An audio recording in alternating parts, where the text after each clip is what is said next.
DMK-TV, a lifestyle experience. Nitaanza kusema hivi vile nilikuwa naanza kusema. Ndio. Mimi naitwa Jerry kwa jina la official name Yes. Lakini kwa kipindi cha kwanza watu walinijua kama Jerry Ndio. from USA. And then kile kipindi cha pili kile saa kilikuwa kinaendelea sasa hivi, nilikuwa najulikana kama Gaddafi. Sasa nitaanza kwa kusema ukweli ambao ninao, the truth in my heart. Karibu sana. Nitaanza kusema kuambia watu ambao wanatazama na wale pia watatazama baadaye kuwa hiki ni kipindi, na hata nikitoka USA ilikuwa kipindi. Na kwanza nianze kusema mimi sikuwahi kuwa KDF, ama mimi hata sio KDF. But ukiangalia katika niseme orodha ya watu ambao wako under KDF, mimi hata siupo hata kidogo. Na nguo ulikuwa nayo. Na pia hata mimi mwenyewe sijawahi kanyaga USA, yani unajua hata sijui iko sehemu gani, sijui hata iko sehemu gani ya dunia. Kwa hivyo kwanza kuambia eti nilikuwa USA au mimi ni KDF utakuwa nadanganya, na mimi sitaki kudanganya, unaona. Ndio. Kwa hivyo nitaanza kusema mimi nilikuwa tu shughuli zangu barabarani. Nataka kuambia watu vile nilipatana na Senior Dev, au vile nilijipata naigiza kwa Senior Dev. Mimi nilikuwa tu shughuli zangu pale barabarani. Champe akanikujia, akaniambia bro, kuna huyu jamaa anaitwa Senior Dev. Tunaweza fanya kipindi na wewe. Nikamuuliza kipindi gani? Akaniambia huwa tunachukua watu tunafanya vitu kama loyalty zile za Pluto tu, kama vile Pluto anafanyaga.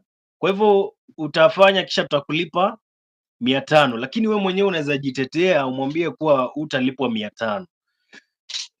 Na kawaida binadamu yoyote yule ukitiwa dili la pesa au biashara yote ambayo inahusiana na pesa, bila shaka utafanya nini? Utaenda.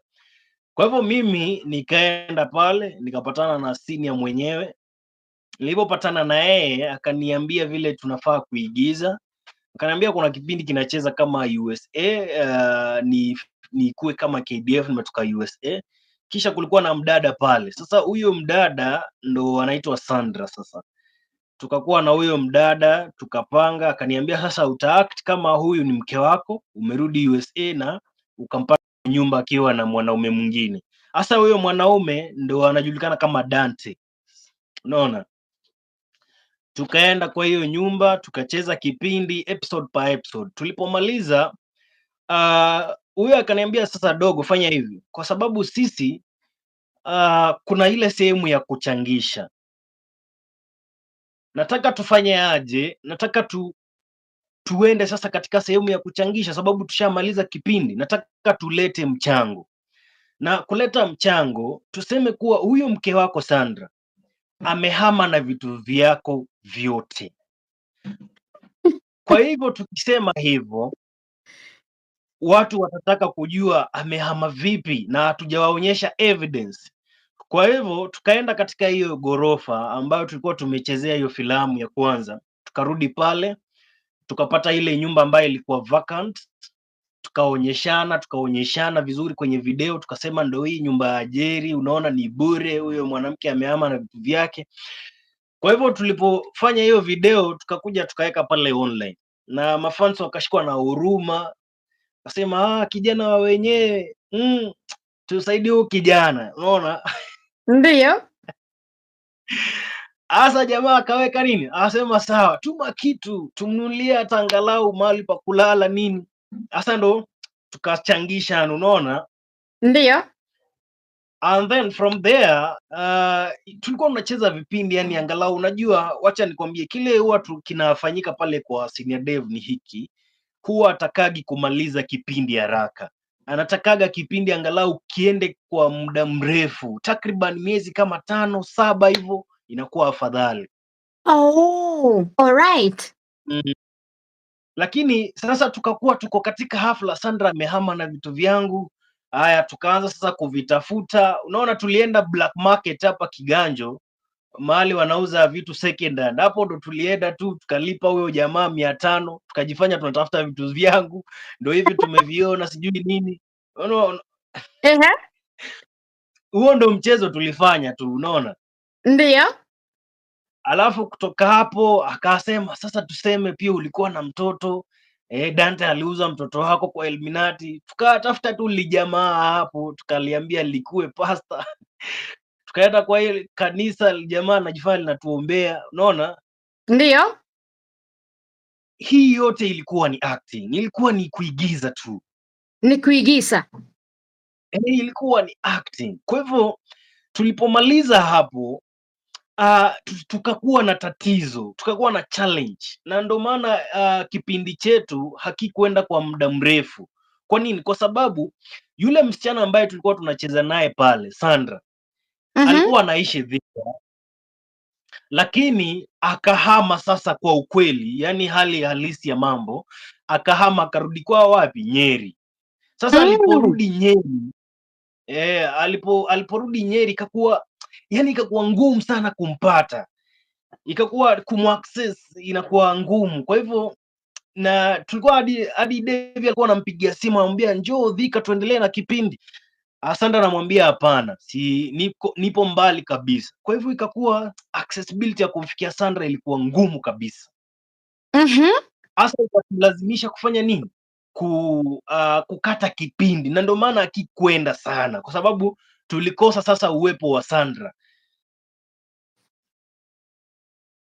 Kuna mtu ameuliza hapa hivi, tutamjibu kama unaendelea. Kuna mtu anauliza okay, ama si wewe alikuwa anaulizia yako, kwa sababu I think alikuwa is Bravo XKDF ama ni uongo. Nilikuwa nafikiria wanakuuliza wewe.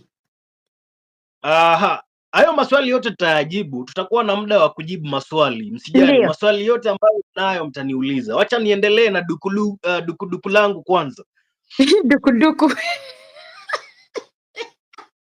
Kiswahili kitamu nakipenda. Sasa hivi ndo nasema ndio tukafikia hiyo sehemu sasa. Sandra alipoenda ikakuwa ngumu kuendelea na kipindi. Kwa hivyo sasa ikakuwa yani, akasema sasa anataka kuchangisha tena. Sasa ikakuwa mara sijui Sandra alienda na documents zangu, stakabadhi za kikazi, sijui title deed, sijui nini, ile logbook ya gari ile. Yaani unajua mimi mwenyewe hadi sina gari, lakini naambiwa una gari, sawa jifanye balaa kabisa. Sasa tutakuwa tunamchapa mtoto wenyewe Dante vibaya tu, tunamchapa, lakini sababu pia yeye yuko pale kwa ajili ya unga, yani anastahimili tu vipigo. Na uwaeleze Dante ni ule Dante ambaye pia saizi anawa expose. Kabisa. Na Dante ni huyo mmoja tu huyo. Sasa tulipofika hapo huyu jamaa akaniambia fanya hivi, kwa sababu kipindi chetu kinaenda mwisho na tumemkosa Sandra. Fanya vipi? Kitu cha kwanza cha kufanya hapa niko na biashara yangu pale Juja bro, na vile nimekuona, yani una kisomo, una elimu kidogo, na vile nimeona kufikiria kwako kwa mambo ni nyepesi kabisa. Nataka unisaidie, uniamshie hiyo biashara, unaona. Lakini pia nilikuwa nataka nifungue kinyozi niweke hapo, kwa sababu kwa vile kitu ambayo nitafanya, wacha tuchangishe, urudi studio, tuseme kuwa hauna kazi. Wait a minute, ni wewe ulikuwa unafunguliwa kinyozi ama ni senior alikuwa anafungua kinyozi yake? Yeye alisema hivi, yuko na biashara ya kaosh ambayo inaelekea kuanguka, na anataka nimsaidie kuinua hiyo biashara, yani nijaribu kuja na 1-2 za kumsaidia kufanya nini, kuinua hiyo biashara. Kwa hivyo akasema na ndiposa usiboeke, nataka pia niweke pale kinyozi, yani iwe ni kama unaangalia biashara zote mbili, unaona? Alright. Lakini hiyo hela ya kufungua kinyozi nataka itoke kwa mafans, unaona? Sasa akasema utakuja pale useme kuwa watu wakusaidie, unataka kufungua kinyozi sababu unajua kunyoa. Kwa hivyo ukisema pale live, twende live useme unataka kufungua kinyozi, watu wakusaidie, wakupe hela, au mtu yeyote ambaye ana kazi akupe. Kwa hivyo ndo tukakuja na ile idea na tukaanza kuambia watu, usijue nini, msaidie, mimi nataka kunyoa, unaona? Hasa tulipokuwa tunasema hivyo, watu wanatuma hela, watu wanachagisha, yaani mwisho wa siku mimi nikapewa 1000 zangu ngapi? 3. Kaambiwa bwana, shika 3, zile zingine zikarejea wapi? Mfukoni. What? Wait a minute my darling. Walichanga pesa ngapi? Zilitoka 47k. Na ulipewa 3 tu peke yake na walichanga kwa ajili yako? Nikaambiwa shika 3 bwana, lile jamaa lina tamaa kweli kweli. Lile Jesus, 3 tu peke yake. Kaambiwa saa shika 3 nenda nazo nyumbani bwana. Kasema afadhali nusu shari kuliko shari kamili. Mimi nikachukua tu, nikasema asante bwana. Hey. Yeah. Na wewe ndio sura yako ilifanya tuchangishe, yani tuchange huko ndani, humo ndani. Imagine. Oh, continue. Oh, is that so sad? Yani hana utu kabisa. Yeah. Kwa hivyo mimi nikaenda pale nikamwambia, nikaenda pale nikajaribu kuamsha ile kaoshi yake. Sasa hapo nikatoka studio kabisa. Hata kipindi chetu kikaishia hapo na hapo. Sasa mimi nikakuwa nimeenda sasa kufanya nini? Kuokoa kaoshi yake isianguke, unaona? Kwa hivyo nilivyofika pale nikajaribu kuleta mikakati ya kuamsha hiyo biashara nini. Nilijaribu kwa uwezo wangu. Yaani nilijaribu mpaka hiyo kinyozi ilikuwa container ile, unajua container ni mabati tupu. Yes. Kwa hivyo ikakuwa tufanye kitu inaitwa interior designing pale ndani, tulete zile gypsums tuweze kureinforce pale. Kwa hivyo tulikuwa tunafanya hiyo interior designing, tunafanya zile dropping fillers, yani ikakaa modern kabisa. Ndio. Kwa hivyo tulipomaliza mwisho wa mwezi mimi nikajaribu nikarejesha biashara, wateja wakakuwa wanakuja, kaosh kakuwa standard kabisa, unaona? Ndio. Hasa ilipofika mwisho wa mwezi nikamwambia, bwana dogo, sasa mimi nimekusaidia pale naweza. Sasa nawe wajibika sehemu yako. Tumie mshahara. Unaona? Ndio. Hasa kunilipa mshahara ikakuwa balaa, taabu tupu sasa. Hey. Yani ni mtu ambaye hana utu, yani hata akifanywa kazi na watu wake ambao wanamfanya apate hela. Kabisa, yani huo jamaa yani sijui ni binadamu wa kivipi huyo. Bana we. Sasa mimi nikamwambiaje? We bro, bila hela yangu mimi siwezi endelea na kazi.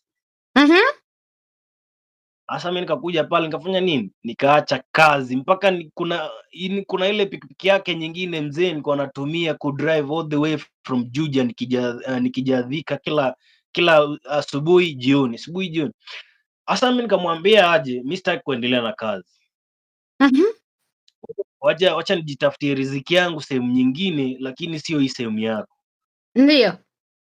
Nikabeba funguo ya pikipiki nikaenda pale kwenye ile bonnet ya mlango ya studio nikamwekea hapo. Hata sikuingia studio, niliweka kwa mlango nikamwambia, bro, ndo funguo yako ya pikipiki, mimi nimeenda maisha yangu nijitafutie sehemu yangu. Ulitoka kwa hasira? Mimi nilitoka kwa hasira, yani nikaenda kabisa nikamwambia sasa kazi bila mshahara sasa hiyo ni kazi kweli? Sio kazi hata kidogo. No. Sio kazi, yani ndio maana nikaacha hiyo kazi. Ndio. Sasa nikaenda mi nikakuwa na maisha yangu, lakini sasa ikakuwa nishakuwa ile tunasema public image yani sababu nimeigiza pale kama KDF. Sasa on the ground napatana na mafans wake, wananiuliza we bwana, we kweli KDF? Unaona, nawambia hapana, mi sio KDF, nilikuwa na act. Unaona, A minute. Tuseme nyakati zile umekuwa cheza kama KDF, ukaja ukaacha ile kazi kwa hasira na ukaenda zako ukaanza sasa biashara zingine, so ulikuwa unakutana na watu wanaanza kukuuliza wewe ni KDF. Naam. Sasa ukaanza kukutana na majanga pale na pale, sasa ukashinda utajibu nini, na ulikuwa kipindi cha kuact na nyakati hizo ulikuwa hauna ile nini ya kusema kama nini wana act hawa watu, haukuweza kumwambia mtu yoyote mna act. Unajua ukiwa studioni unaficha siri, huwa utoboi siri, lakini sasa ukiwa hapa nje kwa ground, mtu anakuuliza bwana, we nilikuona mahali we KDF sijui nini, unamwambia hapana, hamna haja pa kudanganya kila mahali unaenda. Unaona? Kwa hivyo mimi nilikuwa naambia watu mimi sio KDF. Sasa unajua kile kiliniumiza zaidi, ndio nikakuja nikapata kazi ya kufunza hapa Thika High School for the Blind nikakutana na mwalimu mmoja, alikuwa rafiki yangu sana. Sasa akaniuliza, bwana we nilikuona mahali, yani inakuwaje KDF upo shule tena unafunza? Oh Jesus. Nikamwambia bro, mimi sikuwahi kuwa KDF hata kidogo, yani mimi sikuwahi kuwa KDF, sitaki kudanganya. Huyo jamaa akashikwa na hasira, yani na alikuwa ni die hard, yani wale wa kutuma, yani wale wa tuma mchango anatuma. Unaona, yani yule fani akawa yani amesikia vibaya karibu, yani hata achukie maisha yake. Naam, alisikia vibaya kabisa. Jesus. Tukaenda naye hotelini pale Thika Town Cascade ile, tukaenda pale kunywa chai jioni. Hasa tulipofika pale, mi nikamwambia ukweli, nikamwambia mi sijawahi kuwa KDF na mi niliitwa kuigiza, na hivyo vipindi vyote unaona kwa Senior Dev ni vya kuigiza. Huyu jamaa akaniambia na vile nilikuwa natuma hela yangu, yani huyo jamaa nikaona amesononeka sana ndani ya roho. Unaona, akaniambia kuna mtu amewahi mwambia pia hizo vitu ni vipindi, lakini hakuwa anaamini. Sasa vile aliniona mimi nikamwambia mimi mwenyewe, ndo akaamini hiyo siku. Kumbe hivi vitu ni vipindi tu. Unaona, ndio. Akaniambia hadi kuna hela ambazo Devi mwenyewe alimkopa. Yaani kuna zile alimkopa kando na za kuchangisha, kuna zile alimkopa. Unaona, huyo jamaa akasema hapana, haiwezekani. Alikuwa amekasirika, lakini akaniambia shukran bro, umenifungua sana macho, sababu kama sio wewe mimi ningeendelea tu kuchanga. Unaona, kwa hivyo nikakuwa sasa nina ugumu sana, na feel ile guilty ya kuwa mtu aliwahi changisha akifikiria kuwa nimeibiwa vitu, kumbe mi ni mtu tu niko sawa, yani nikafeel ile guilt kabisa. Unaona, oh so sorry. Sasa ikakuwa maisha yangu pale public ina ugumu, sababu yani ukipatana na anahisi kuwa aliwahi kuchangishia na kuuliza we ni KDF, unapomwambia we so KDF, yani anahisi ile, yani sasa wewe ndo unabeba ule msalaba, you carry the guilt. Ndio. Unaona, sasa mimi nikakuja nikatuliza huyo jamaa, sikuwa nafuatilia hata vipindi za Senior Dev hata kidogo. Nikaenda takriban mwaka mmoja, sikuwa hata na kuwa karibu naye au nafanya kitu chochote karibu na yeye. Nikaenda na nikajua nikakuwa sasa nimefanya mambo yangu, nimesahau kama nimewahi Senior Dev hata kidogo. Ndio. Kwa hivyo ikatokea kipindi nikakuja nikapatwa na tatizo, yani unaona, ndio, nilikuwa na mpendwa wangu, mtu wangu wa familia. Unaona, alikuwa na ile kitu inaitwa kansa Mhm. na aliposhikwa na kansa na alikuwa anataka matibabu ya haraka, yani this is urgent medical attention Aha. na nikakumbuka kuwa huyu jamaa Senior Dev ni jamaa ambaye huwa anachangisha na ana platform kubwa kupitia mafans wake Na foundation. na foundation na ana ile kitu anayaita SD Foundation. Nikakumbuka huyu jamaa sasa, huu ni wakati mzuri wa kufanya nini, wa kunisaidia na kuokoa mpendwa wangu, unaona. Ndio. Nikatext huyo jamaa WhatsApp, nikamwambia Senior, ni mimi, najua tulikuwa na tofauti zetu za kikazi, lakini I'm in urgent trouble, nataka usaidizi wako, Ndio. unaona. Mhm. Sasa nikamtumia ujumbe, nikamwambia na mpendwa wangu hapa na medical bill imeshindikana kabisa, nisaidie. Yani through your fund, pia tutoe hela mfukoni mwako, lakini kwa sababu unaweza changisha na mafans wako bado wananijua, Ndio. wanaweza fanya nini? Wanaweza niokoa ama wanaweza nifariji katika huu msiba. Ndio. Nisaidie tafadhali ndugu yangu. Huyo jamaa alisoma tu ujumbe wangu, akausoma tu, kisha akafanya nini, yani akaniblutiki, ni kama hamna chochote kilikuwa kimefanyika. Na hakukujibu? Hakunijibu, yani alionyesha tu amesoma na akaacha hivyo.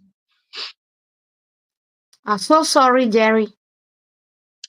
Yani mpaka nikafika mahali nikajiuliza, huu ni ubinadamu kweli? Huu ni utu kweli? Tunaishi aje si kama binadamu? Tunaishi vipi? Na anasema ako na foundation, anasema anasaidia watu, anafanya kazi ya Mungu, na akakuacha hivyo katika shida. Mpaka nikajiuliza, yani iweje unachangisha kwa mission za uongo, lakini ikifikia kitu ya ukweli kama hiki sasa utokei, unakataa kusaidia. Sasa mtu kweli ama wewe mtapeli? That's so sad. 2 days later huyo mgonjwa wangu akaaga dunia. Pole sana. Sorry Jerry. Sorry for that. Mpaka yani nilikuwa najiuliza, huyu jamaa ni binadamu kweli? Is this real a human being? Sisemi eti lazima anisaidie sababu ni baba, sio babangu ama sio mtu wangu wa kifamilia, lakini una foundation, una mafansi. Sisi tumeona watu ambao wana platform kubwa kabisa wanafanya nini? Wanasaidia watu. Use your platform, tumia platform yako vizuri. Sisi hatuna platform, sisi hatuna channel ina subscribers, lakini kupitia kwa watu kama nyinyi ambao mna platform mnatusaidia sisi. Ndio. Lakini sasa wewe hela yako imebaki tu ni kuchangisha ujijenge mwenyewe, lakini hutaki kusaidia real situation. Watu wakianza kuuliza sasa unasaidia kina nani, ndo unabeba hela kidogo, unakutana na wamama ambao wapo pale barabarani wana ugonjwa, ndo unajaribu sasa kuwachangishia, kujaribu kufuta au kuonyesha watu unasaidia. Oh, yani, so sorry. Ujinga tu. Alafu unakuja hapa unaambia mafansi, unajua kama kweli wewe unataka kutoa ama unataka kusaidia SD, mbona usipeleke hiyo hela Children's Home? Mbona umtumie yeye? Na sisi tunakuja hapa tunakwambia hii hela ni ya kutapeliwa, hamna mtu anasaidiwa. Unakuja pale una comment, unatusiana Illuminati sijui nini. Jiulize kwanza, yani kuwa na akili wewe fani ambao uko pale. Na imagine before uanze type pale that sijui nini unatusiana pale, jiulize what are you doing? Mimi siwaambii msiwatch vitu za Senior Dev. Watch, it's fun by the way. Enda pale burudika. Lakini kama unataka kusaidia mtu ama unataka kuchanga, wacha tukue na ile transparency, wacha tukue na transparency, wacha tuone hiyo hela inaenda wapi. Ndio. Mimi nikapoteza mpendo wangu, nikasema hapana, dunia rangi rangile, kiumbe usifanye ni usiegemee. Kuna siku nitakutana na wewe jamaa na nitakuangusha.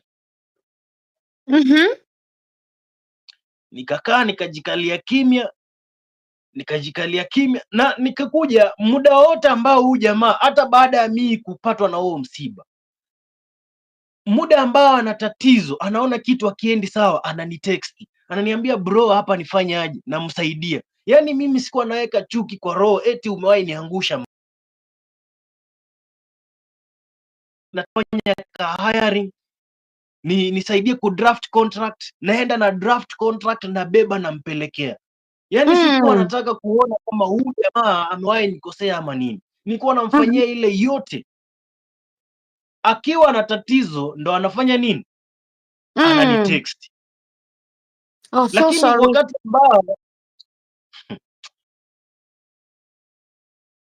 wakati ambao hana tatizo na mimi nina tatizo, hawezi nisaidia. Ni vibaya sana.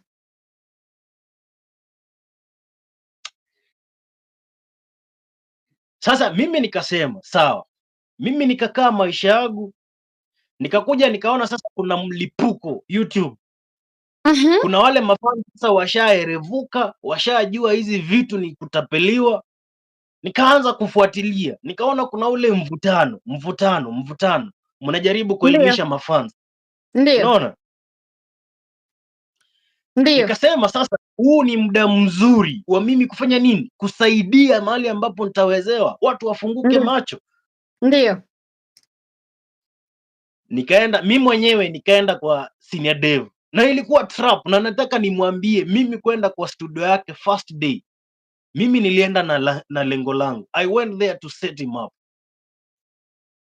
Oh, wait a minute. Wakati sasa umerudi pale ndio ucheze kama Gaddafi. Wewe ulijipeleka ama alikuita? Nilijipeleka mwenyewe. Ndio. Mbaya zaidi. Ndio. Akaniambia kuna kipindi ambayo anaendeleza mwenyewe.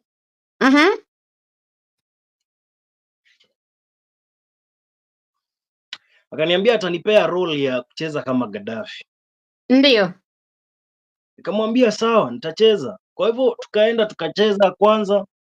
Sasa kile ambacho mimi sikujua ni hiki kipindi kilikuwa kimeenda wapi? Kilikuwa kipindi ambacho kinaendelea. Ni kipindi kirefu yani. Ni kipindi kirefu. Sasa hichi cha Gaddafi sasa. Sababu mimi sikuwa natazamaga channel yake. Yani nilikaa sana bila kutazama. Kwa hivyo sasa niliporudi pale akaniambia kuna kipindi na tulikuwa tunatafuta Gaddafi, situkuweka kama Gaddafi. Nikamwambia sawa bro, haina shida. Mimi nikaingia nikacheza. Tukaenda tukacheza kwanza ile ya msitu, nikakuwa nimepatana na kina Stano nini. Kwa hivyo tukiwa pale nikakuwa nimetoka sijui Kilifi, Stano nakimbizana na wao pale msituni.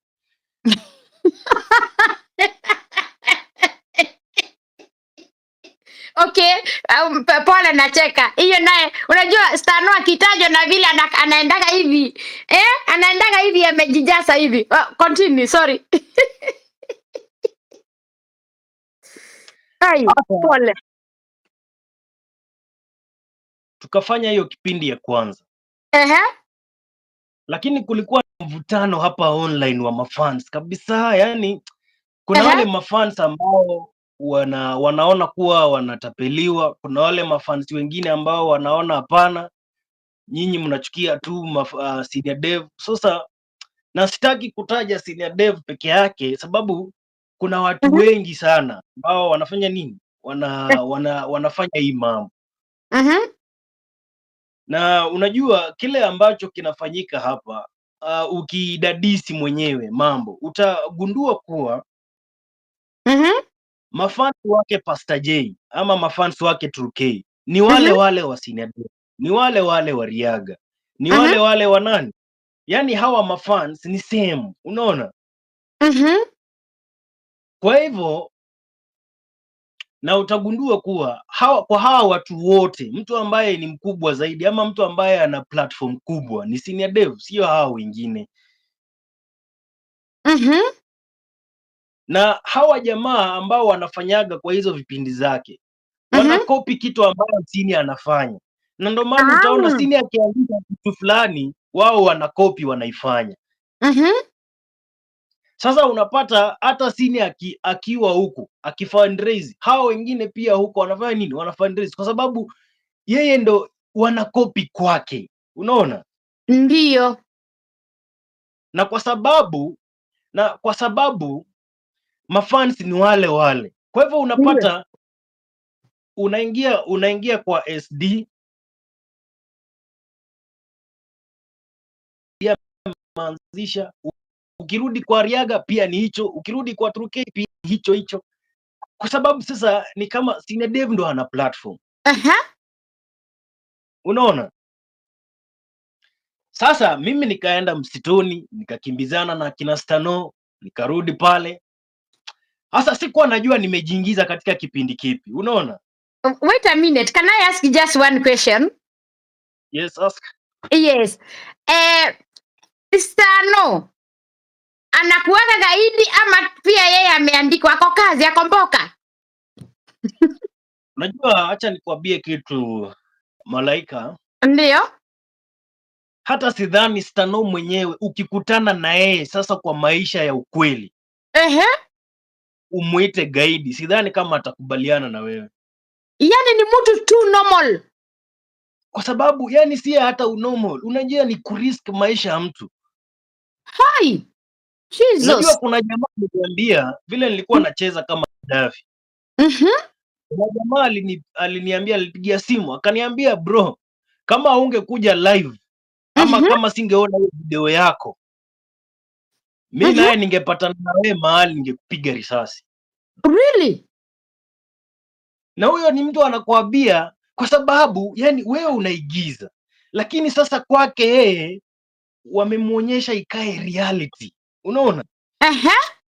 Kwa hivyo inakuwa hata ni ngumu, yani unaona. Sasa hawa ni wale diehard ambao wanaamini kuwa kweli huyu mtu ni gaidi. Kwa hivyo hata huyo jamaa alipigia simu akaniambia, bro, nayo kusema ukweli, kama haunge release hiyo video uconfess, mimi naye ningeona mahali ningekupiga risasi, kwa sababu wanaona kweli wewe ni gaidi na unaua watu kumstuni. Naona mimi ni gaidi, na kwa sababu ni rafiki yake senior anataka kumsaidia kushika magaidi, kwa sababu ananipiga risasi na kumbe tunaigiza.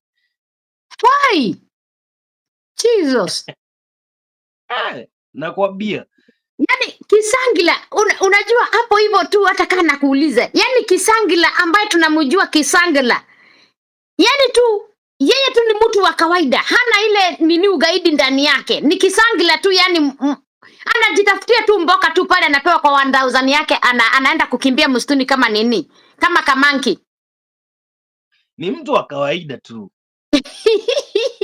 Okay, continue juu nitacheka sana cause Kisangila, oye Kisangila, oye. Na unajua hawa jamaa wote ambao wako pale ni watu wazuri tu kwa maisha, ni watu wa kawaida tu, si ati ni watu ambao wewe unaona kuwa huyu mtu ni gaidi ama huyu mtu ako hivi. Kwa hivyo unajua, mimi nataka pia na ndio maana nasema hivi, kama tuigize vipindi, wacha tuigize tu vipindi, ndio hata tukipatana na watu pale nje kwa barabara, sokoni, watu wasituone kuwa si jambazi, unaona? Ndio. Na wale watu ambao wanaathirika sana ni sisi actor. Ndio.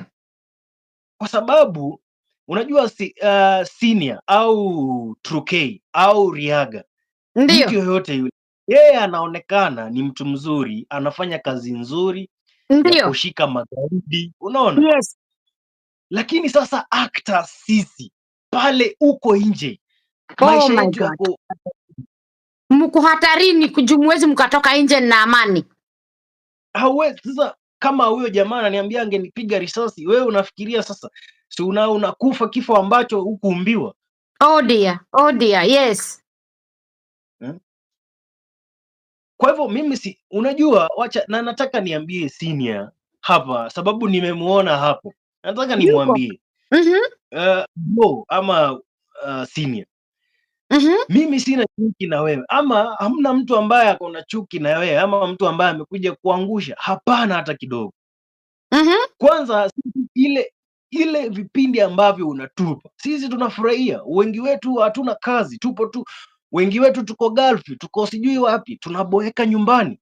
Kwa hivyo tunataka kufuatilia vipindi badala ya kusupport Nigerian movies. Tuna Ndio. support watu wa nyumbani, tunaochi vipindi zao. Ndio. Kwa hivyo sisi hatuna chuki na wewe au maendeleo yako, na hatuwezi jiegeza katika hela yako. Hapana, sababu hatujui uliipata vipi. Hamna Sawa mtu ambaye kabisa. ana chuki na wewe, Mm.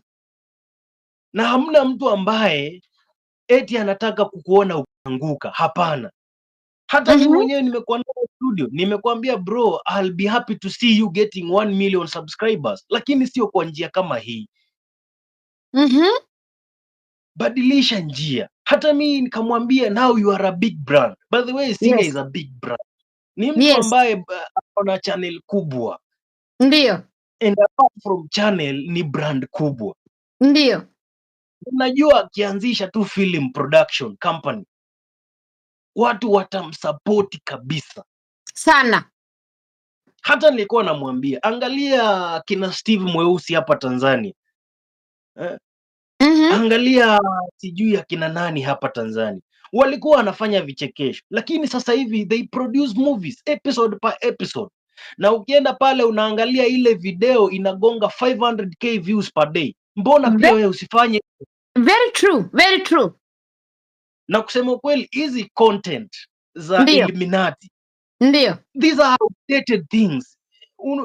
Hata siku hizi ukitazama filamu za Nigeria Ndio. huwezi ona sijui ganga, hamna vitu kama hivyo. These are Amna. outdated styles. Because it is not educating people. It is not, in fact, inafanya watu wanaogopa. Ndio. Cheza filamu zile ziko halisi, weka, Ndio. bring high standard actors pale, na channel Yes. yako itagrow. Yes. Hakuna mtu anataka kuona ukianguka, Senior ama 2K ama whoever. Hamna mtu anataka kuona mnaanguka. Very true. Just do something. Kwanza vile alikuwa anaigiza from Cucumber Prank, alikuwa na mafans walikuwepo. Hata sisi tumeanza kumjua sasa hivi, lakini watu walikuwa wanapenda kitu wanafanya. Kwa Ndio. hivyo wacha hadhira yake ambaye ni sisi watazamaji, wacha Ndio. tuone kitu ambacho anafanya ni acting. Sisi tutasupport tu na Ndio. vile atakuwa anakuza hata kibali, hata atakuwa anakuza talent za watu hapa nje, watu watakuwa na grow. Yes. Lakini Kabisa. ikifikia hatua kama hii ambayo sasa tunaona, ukienda Riaga kuchangisha, Mhm. Truke Mhm. kuchangisha, sijui mwingine anaitwa sijui nani show kuchangisha, yani inakuwa ni kila mahali tu ni kuchangisha, Yes. mpaka So sad. mimi unaona wamama wanafunga, yani mama anasali hali amefuga eti kwa sababu anaombea actors akifikiria ni ukweli. Huyo mtu ana huruma mbele ya Mungu kweli? Kama Hana huruma. mwaka jana tulifunga sana, tulifunga sana mpaka wengine tukakonda karibu nini ile nini yetu iharibike, intestine. Usimdhihaki Mungu. Ndio. Mwogope Mungu. Ndio. Mwogope Mungu. Kabisa. Hao mama wanafunga. Mhm. Mama anatupa dhabihu sijui ya 100,000. Wewe uko pale unaitisha ng'ombe. Sasa si Mhm. wewe utakuwa ng'ombe wewe? Wewe mwenyewe ndo ng'ombe sasa. Ni kweli. Takuwa ng'ombe. Usinimalize wewe. Usiniue jamani na ng'ombe. Alafu mimi nataka kuambia hawa ladies ambao wako pale Gulf, Gatari, wapi. Mhm. Siwe eti sisi hatujui. Wengi wenu kiini kikubwa cha kwenda pale juu Gatari, Ndio. Saudia, mawapi Ndio. ni kwa sababu hapa yalikulemea, au labda ndoa ilishindikana. Sasa ukienda huko focus, usianze kutafuta huku na huku, eti unataka sijui upate mume, mara unatuma dhabihu uombewe upate mume bora sijui nini. Na hii ndo wamewachukulia hiyo advantage kabisa, sababu wanaona you are in a desperate situation. Mimi kama Pastor Joshua nikitokea tu nikwambie leta dhabihu, kesho unapata mume ambaye ni tajiri, unatuma hela kabisa.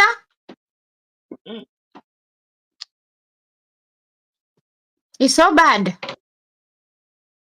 Na sasa unashindwa hawa watu utawasaidia vipi? Ndio. Ngoja nitengeneze kitu hapa, naona umeme wangu umepotea. Umeme wako? Umeme umepotea hapa mahali nipo. Lakini simu yako iko na moto? Ipo sawa kabisa. Hiyo ni mzuri. Ndio hii story utupe, ndio kesho wakitengeneza kipindi utakuwa ushatuambia already. Jumi najua nini hawa watu wake wakupewa 300 lazima leo watatengeneza kipindi kitokee kesho. Wao wakitengeneza ni sawa. Ndio. Wasipo pia ni sawa. Mimi nilikuwa nasema hivi. Ndio. Na nilikuwa najaribu kueducate watu. Unajua pia ndio sisi ni binadamu. Hatutazidi kupigana vita eti tunataka kumuona Sini akianguka, sababu sisi kwanza tutafurahia sana kumuona akipanda zaidi.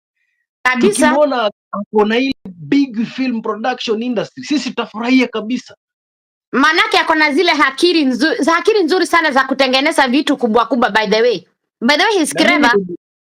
Watu wanasema huyo jamaa hakusoma, lakini mimi nilimwambia mimi mwenyewe huyo jamaa ana akili nzuri kabisa kabisa, akipata tu good management. Ndio. Na watu ambao wanamwangusha hata yeye mwenyewe ni hiyo management yake poor, very poor management. Very poor. Very poor management. Au kina Elvis sijui kina nani. Huyo jamaa ana akili nzuri kabisa. Angekuwa ashafikia level ya movie kalikali hapa nchini Kenya. Angekuwa ni yule wa Nigeria. Lakini sasa management balaa kabisa. Ndio. Unajua senior mwenyewe sio mimi mwenyewe aliwahi niuliza, bro unaona aje tupunguze hii kuchanga? Nikamwambia inafaa upunguze, lakini sasa ukipata management mbovu ambayo kila saa inakwambia changisha. Ndio. Unajua sasa unajiingiza katika moto, lakini ukipata management nzuri ambayo mnastrategize mambo, mnajua hapa na hapa kumaribika tufanye hivi na hivi. That is management. Yes. Kwa hivyo mimi siko hapa kukuharibia jina bwana Senior au kukuharibia True K au kukuharibia Riaga, hapana, sababu ukweli nao mafans washajua. Hata mimi kuja hapa si eti mimi ndo nawaambia wa kwanza, hapana. No. Na ukitaka kujua kuwa Mungu anafanya mambo yake, huu kweli ulitokana tu na mke wake. Mke wake ndio alikuwa wa kwanza kuleta ukweli mbele ya watu. Kabisa. Kwa hivyo mimi siko hapa eti naongea kitu ambayo labda mimi ndo nimeanzisha. Hapana, ukweli uko kila mahali na huwezi toroka ukweli. Hata uende wapi, huwezi toroka ukweli. Kabisa huwezi toroka ukweli aso. Sasa mimi nikaenda pale. Nikaingia pale tukafanya kama Gaddafi. Lakini huu muda wote nikiangalia online kina Dante wanapigwa vita. Ndio. Malaika wewe mwenyewe unapigwa vita. Ndio. Nikasema siku moja nami pia nitakuja kutoka hapa nikapigwa vita. Ndio. Sababu cha mwenzako kinyolewa chako unatia maji. Chako unatia maji, ndio. Sasa mimi mwenyewe nikaanza kujipanga, na ukiona mwenzako yupo katika msiba nawe jipange, sababu msiba pia unaweza kupata na kesho. Ndio. Sasa nikaona Dante anapigwa vita. Ndio. Na kwa sababu labda hana evidences za kutosha za kuambia watu iko hivi na hivi. Sasa mimi nikaanza kuchukua evidences behind the back. behind the back. Unaona? Ndo siku moja nami pia nikitoka hapa nifanye nini? Nisije nikalaiwa bure au nisije nikaonekana mbaya eti naongea tu vibaya kuhusu rafiki zangu. Hapana, nionekane kuwa afadhali naongea kisha natoa evidence. Unaona? Ndio. Kwa hivyo mimi nilikuwa nachukua video, nilikuwa nachukua video zote, hata ile Gaddafi sijui nini tunapigana na Mafingumu, na Mafingumu ni mtu wa kawaida tu, ni mtu mzuri tu, mtu ambaye ako na shughuli zake, anafanya kazi kwenye bar. Hapo tupeleke polepole, mos Mafingumu ni mtu wa kawaida, si ndio? Ni mtu wa kawaida tu. Kwa hivyo mchana mlikuwa na yeye ile kuakti tu, lakini ako kwa kazi yake, yeye ni mtu tu, yani ako na biashara yake tu. Ni mtu ako na mtu ambaye yuko sawa tu, akili zake ziko sawa, ni mtu ambaye ana familia ule. Hey! Wow. Na watoto? Na ana watoto, ana hadi mke. Hey, Jesus. Go on. Sasa ukipatana na huyo jamaa, sasa upatane na yeye kwa maisha halisi, utaanza kumuita mganga, umeshamchafulia jina, utamtoroka kwanza vibaya sana. Lakini watu, wewe ichukulie hivi, watu wakuwa wanatazama filamu ambayo wanajua ni acting, kisha wapatane na Mafingumu, they will want to take selfies. Oh, watafurahia, tumepatana na ule Mafingumu mzuri, unaona? Ndio. Lakini sasa wamejua ni ukweli, si watakutoroka? Watakutoroka. Ama wakupiga mawe, unaona? Ndio. Sasa hivi ningekuwa ati nilikuwa naigiza vizuri kwenye Senior Dev, labda ningekuwa Steven Kanumba jamani. Ungekuwa ukitoka pale nje watu wanataka kukupea hagi, wanataka kukusherekea kama mtu mzuri. Lakini sasa mtu akiona na kutoroka. Devi angekuwa amenitengeneza, yani amenipa platform, amenifanya nikakuwa mtu mzuri kabisa, unaona? Ndio. Lakini sasa hizi nikitoka pale nje, huyu jamaa yuko Illuminati, huyu jamaa ni gaidi.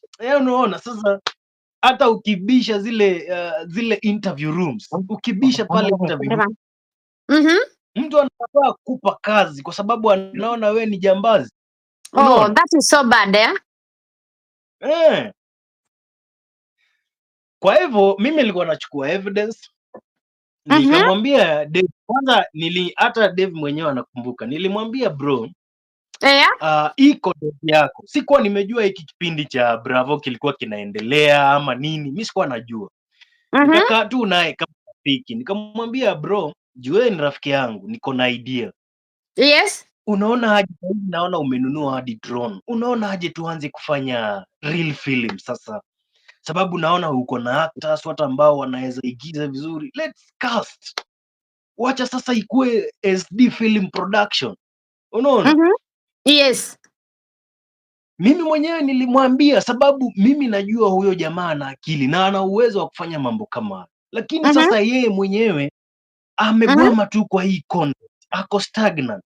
Kina Trukei ni watu ambao wanaweza kuwa watu wazuri, kina Riaga wanaweza kuwa wanaweza fanya hata Kenya ikajulikana film productions kabisa. Lakini sasa wao wameegeza tu sehemu ya nini, ya support.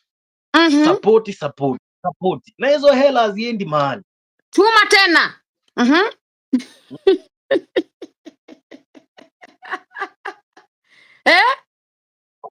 Kuna huyu actor anaitwa Boris Sam, anacheza pale Nigeria movies. Yes. Ukimwangalia sahii ako na 6M followers, 6 million. Yes, it is. And through that ako na ile inaitwa sasa the helping Nigerians needy people. Ametengeneza ile foundation na sasa akituma pale hela zinafanya nini? Watu wanaona zinasaidia. Na watu wanampenda tena ile mbaya sana. Na watu wanampenda sababu he's an actor, ana act, lakini vile kupitia sasa kujulikana kwake watu wanaweza tuma wapi hela za kusaidia the Nigerians needy people. Unaona? Mhm. Kwa hivyo sisi hatuna ubaya na mtu. Kile Ndio. tunasema tukuwe na njia nzuri ya kufanya nini? Ya kutoa hizi filamu. Let's have a good way. Yes. Sasa mimi nikachukua evidence nikasema sababu hapa kwa hii hawa jamaa hawataki kusonga mbele au vilevile hawataki kubadilisha njia yao ya kufanya kazi. Mimi nilikuwa nachukua evidence, nilikuwa nazo kwa simu. Unaona hii simu hii nilipasuka, lakini ina evidences. Nataka nitaisafisha na nitaziposti. Good. Na unajua nini, Truth Watchdog ama nani alisema aje? Alisema hapa kwa live na akasema simu hata kama ni vitu silifutwa atasipata tena. Kwa hivyo kama hujui kusinini atakutolea. Hii simu iko na hizo evidences zote. Naona siitumiagi sababu ilipasuka. Ndio. Hawakuweza kufuta kila kitu. Nilienda na simu nyingine. Mi si mshamba mimi. Mi na mtu na akili wewe. Good. So uko na evidence zote ambazo wenyewe wanadhania kama wewe ni mtu mpumbavu. Wewe unaweza enda mahali na evidence ambayo imekuweka uhai. Huwezi. Wait a minute. You told me, uliniambia yani wewe ni kijana tu mdogo uko na miaka 24 pekee. Lakini unaonekana yani umebeba ubongo. Yani umeubeba kabisa. I just love that. Mimi nataka niwaambie, najua wanatazama. Ile siku mimi nikakuja studio yenu mkaniuliza nani msaliti. Kwanza wacha nirudi hapo niwapeleke polepole. Tupeleke polepole my darling. Mimi nilipochukua hizi evidence. Nikamwambia bwana Senior Dev. Kwanza mahali ambapo tulikosana na yeye ni siku ambayo tulikuwa tunapanga fake arrest yake. Hiyo siku tukapanga vizuri. Mimi nikang'ang'ana, nimeenda nimetoa vijana wangu pale wajimu waje wajifanya askari wamshike. Deno amekuja na zile pingu. Hey! Go on.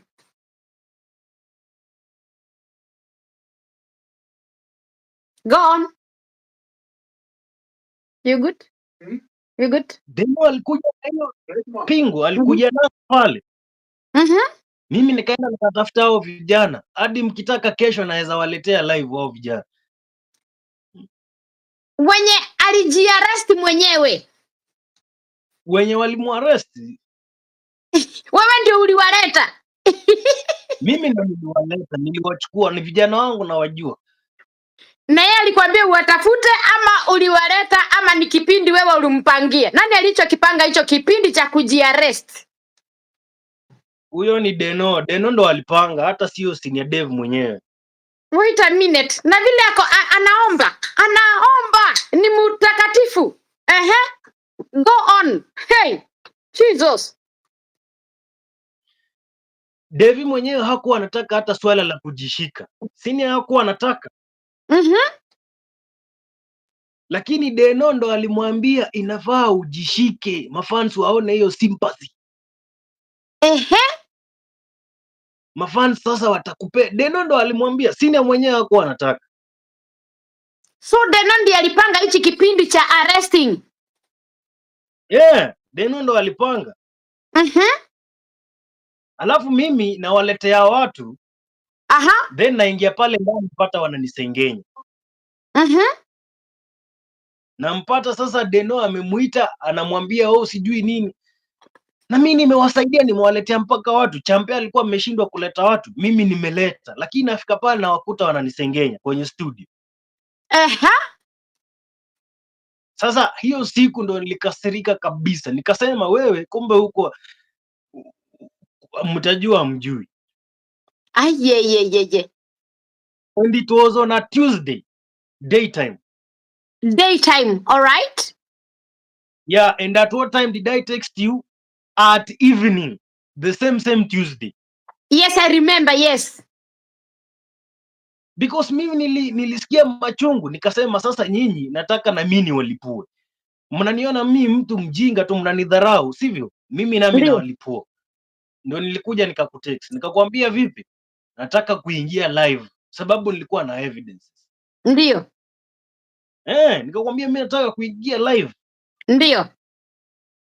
Lakini nilikuwa nataka evidences zingine nyingi na nyingi kabisa, sababu nimegundua mafans ni zumbukuku, watu ambao utawaambia leo hata uwape na evidence, hata wacha nikwambie ukweli Malaika, Niambie. hata Senior Dev mwenyewe akikuja live confess, aambie watu ukweli, bado kuna mafans watasema amerogwa. Watasema amerogwa. I tell you, they had those people we call diehard fans. Hata Yes. Devi mwenyewe ama Turukei mwenyewe akuje tu live akubali ya confess. Sikudaganyi, kuna fans atasema Devi huko sawa, umerogwa. Huyo sio wewe. By the way, watasema au huyu amerogwa, huyu anasema nini amerogwa? Mimi nakwambia hata Thomas alikuwa mzuri sana, baada ya kushika makovu alikubali kuwa kumbe Yesu umefufuka. Ni kweli. Lakini nakwambia kuna mafansi hapa. Ndani ya bongo zao kuna melon kubwa ambayo imeoza. We Mswahili wewe, kwa kweli wewe Mswahili. Tuendelee. Mimi mwenyewe nakwambia. Mimi mwenyewe nakwambia. Bado watasema tu huyu jamaa. Huyu jamaa kusema ukweli, watasema amerogwa. Sio yeye amerogwa. Sasa unaona? Mimi nikakutext Malaika. Nikakwambia Malaika, mimi sababu niliona una platform kubwa, una fans ambao wanakusikiza. Ndio. Unaona? Yes. Nikasema mimi nataka nikuje live niambie watu ukweli, na sababu nina evidences. Tulikuwa tukuje Wednesday. Nikakwambia Wednesday nayo hapana. Ngoja nirudi pale studio nitafute evidences nyingine kisha nitafanya nini? Nitakuja. Unaona? Aya, hiyo Wednesday nikaenda wapi? Nikaenda studio tukaakti. Wednesday ulinipigia simu, nilikuwa hotelini nakumbuka. Ulinipigia simu. Nikakwambia leo sitakuja, ngoja nirudi wapi? Studio. Ilikuwa Tuesday, Wednesday, yes. Wednesday. Ndio.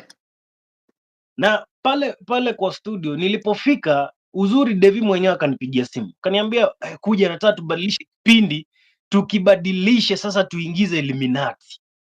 Nikuulize kwanza swali moja kabla tujaenda hapo hivyo kwa hicho kipindi. Wakati alikuwa arestiwa, alikuwa analala kwake ama kwa hiyo jera? Maanake hapo hivyo tungeshika ndio tuende pale. Alikuwa analala kwake kila siku.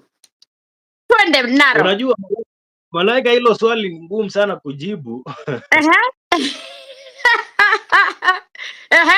Si ngumu. Unajua mimi nikijibu sababu siedagi na yeye kwake.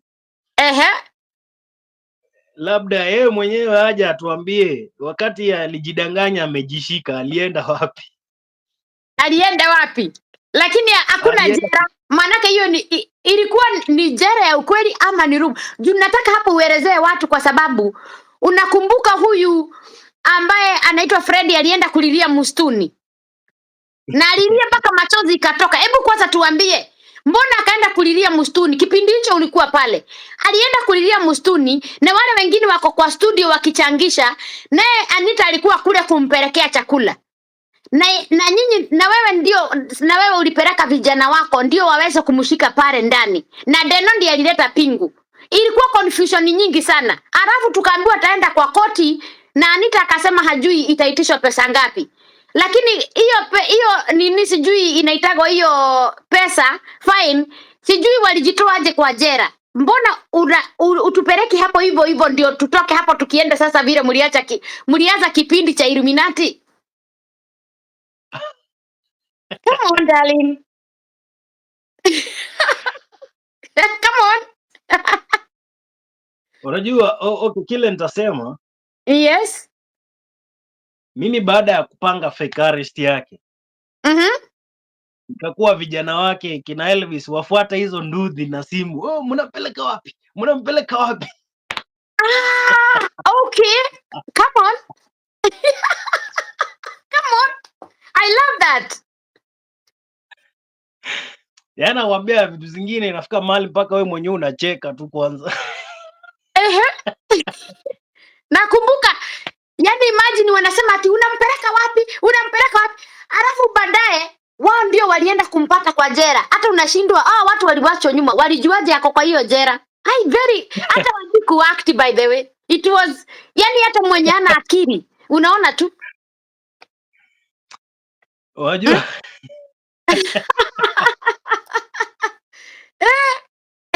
Continue. Asa jamaa anafuata na simu. Na unajua hizo nduthi tulichukua tu stage ya boda hapo. Aja, hizo nduthi hizo ambazo alijifanya ati ameshikwa. Hata ni mimi niliziendea hizo nduthi nikazileta. Come on, okay.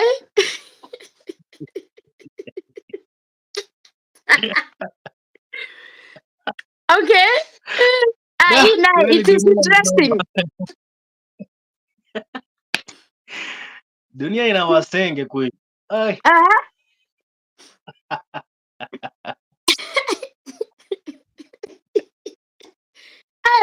That is funny. Yani ilikuwa tu ni nduthi tu za hapo nje. Hata unaweza shindwa polisi wagani wanakuja kushika mtu. Ati nini? Ati mnanisikia nini? Mnanisikia nini? Alafu na wengine, kai wamempeleka wapi? Hai. Yani ilikuwa tu ni nduthi za hapo tu. Unajua hiyo inakuaga ile ya kutaka kufanya fans waone, yani trying to bring reality, unaona? Hata unashindwa mlango ilifunguliwaje na hiyo mlango ya studio kwani inakuaga wasi kila siku.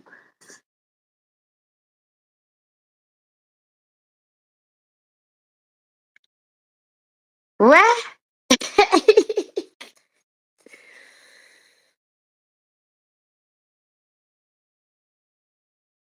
Sasa mbona imehangi jamani? Imehangi kwa nini sasa? Akisihangi hata sitamuuliza maswali mengi ndio aweze kutuelezea, lakini hapo hivyo kwa arresting ilikuwa interesting hapo sana. Kwa sababu mnajua hapo hivyo kipindi hicho mimi ndio niliambiwa umeshamshika wewe ndio umemweka ndani. Unasema uko kwa sababu uko na pesa ndio una nini? Ati akikufa kitu kimfanyikia ni wewe malaika. Wewe ndio umemshikisha kwa sababu uko na pesa. Ati kama mimi Mungu kama watu kuwa na pesa ndio hivyo wanafanya. Mungu usinipe. Mimi DCI ama si DCI? Sasa ilikuwa nijibu wewe DCI wa ukweli. Yaani ni msafishe pia aonekane DCI wa ukweli. Oh my God. Na wewe ukasema tu hivyo kwa sababu sasa malaika ndio target yao. Waniharibie waseme mimi ni Illuminati na kina Exposinga kina Dante. Alafu usikia unaona mwanzo wa hiyo live yao nikiingia. Nilifika mahali nikaona hii mambo ni ya upuzi sana. Sikuwa nakubaliana na wao. Na nilikuwa najaribu kusignal mafan waone kuwa hii kitu ni script. Nilikuwa nafinya jicho. Nilikuwa nafinya jicho. Naambia fans, nilikuwa najaribu kufinya. Ukiangalia hiyo video yote, kuna sehemu nilikuwa nafinya jicho kwa kamera. Lakini watu wengi hawangeelewa, unajua. Wamefungwa. Unajua kuna vitu ambazo kama mtu ambaye una akili unafaa uone mbona huyu jamaa anatufinyia jicho. Ni kama ana pass message ya kuwa hii kitu sio kitu ya kweli. Nilikuwa nafinya hadi jicho. Naambia mafans hii ni upuzi. Oh dear. Sasa Champe alipoona kuwa na signal fans wakakuja kwa mbele ya nyuma ya kamera. Wakaanza kuninyoshea kidole. Yaani nisijaribu kufanya hiyo kitu nilikuwa nafanya. Ai, na yeye si alikuwa ile, na yeye si mlikuwa pale hivyo mwanzo mwanzo mkifanya Eh? Sasa alikuja nyuma ya kamera anakuambia usijaribu. Alikuwa ananifanyia hivi. Hey, hata wewe unaweza act, yani to be honest. Yani ulilala pale chini unagongwa wewe, umetoka wapi? Umetoka wapi? Nimetoka Norway. Nimetoka Norway. Mpaka unagongwa tena hai. Like seriously Huyo mama Jerry. ni mshenzi. Alinipiga makofi. Yaani huyo hata Alikuwa kutoa sijui meno atanipigania. jamani. Yaani tungekuwa tu watu wakati ningempiga mangumi za kila rangi huyo. Yaani sijui Na huyo na hebu tuambie, wakati mlitoka pale wakati mkasima kamera mlienda kucheka na hapo ama walicheka wakasema good job? Walikwambia good job? after tumemaliza tukaanza kuingia live tuone reaction zako za Watchdog za Dante. Kwa hivyo tulikuwa tunafurahia venye tunaangalia vile mafans wanakutusi kwa live, tunasikia vizuri. Yani that because for them job well done, washawaangamiza kabisa. Unaona? Yani wakati mlimaliza by the way mkamaliza wakaanza kuangalia vile mafani wananitukana. Sasa wao wanahisi raha, wanasema da, kweli tumefanya kazi nzuri kabisa. Hao watu Shetani yashindwe kwa jina la Yesu. Hebu imagine kama alikuwa mtumishi wa Mungu ule. Unaona ile maombi mliomba alikuwa naambiwa pale mpaka huko kwa mitandao. Hebu imagine mpaka fans wanaomba fire malaika tunakulaani, ulaaniwa malaika, wewe ni shetani, Illuminati, nini na nini, wanarusha moto. Hebu imagine kama mimi sijasimama na hili neno la Mungu. Unajua hiyo maombi yenu ingenimaliza, lakini siwezi. Hiyo maombi itawakura. Na unaona mafans wanaomba kwa imani, wanaomba wakimaanisha, manake wao hawana habari ya kwamba hawa watu wana act, hawana habari. Sasa wanaomba maombi ya ukweli. Sasa hiyo maombi wanaomba fire, hiyo itawarudia na utaona itawamaliza. Hiyo maombi ni kali sana, lakini mimi maombi yao ni none and void. Hata waende wapande juu kwa mti hawaniwezi. Manake I am that child of God and I believe in God 100%. I can never fail for that trap. Pastor kama huyo mpaka ana nini, alikuwa anataka kutumaliza kwa sababu aliweka ile ka audio mahali nilikwambia tuweke watu 5 ama 10. Wakasema kwa Illuminati. Hawakusikiza yote.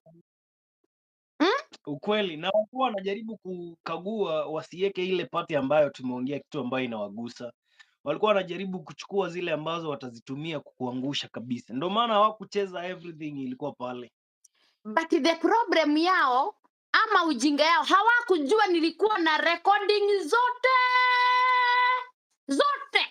Juu mimi nilisema mtu yoyote ananipigia simu na anataka kuja kwangu, lazima ni mrekodi, cause I don't believe them, I don't trust them.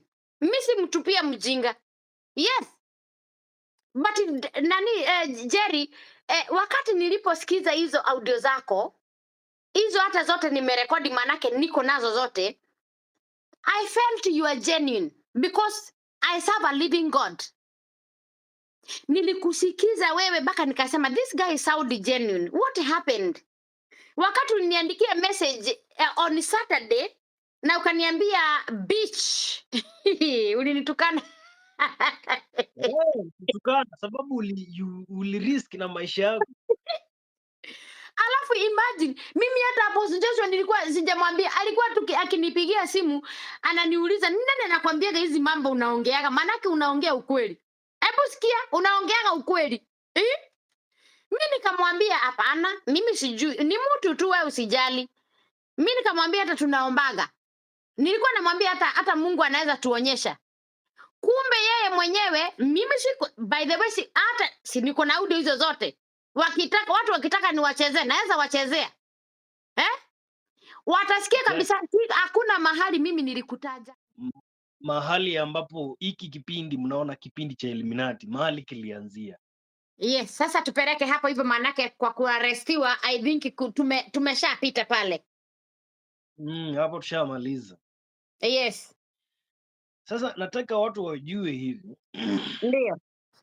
that Illuminati ilianzia hapo.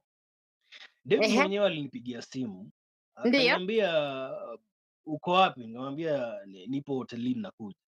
Akaniambia njoo, nataka tubadilishe kipindi sasa.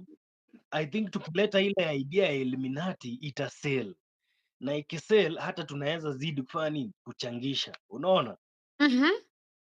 Nikamwambia sawa bro, nakuja. Nikaenda studio hiyo siku, nikapata hata Trukea alikuwa studio yake, kila mtu alikuwa hiyo siku. Siku ya Illuminati, na utuhesabie wote ambaye walikuweko. Siku ya Illuminati Trukea alikuwepo, Freddy alikuwepo,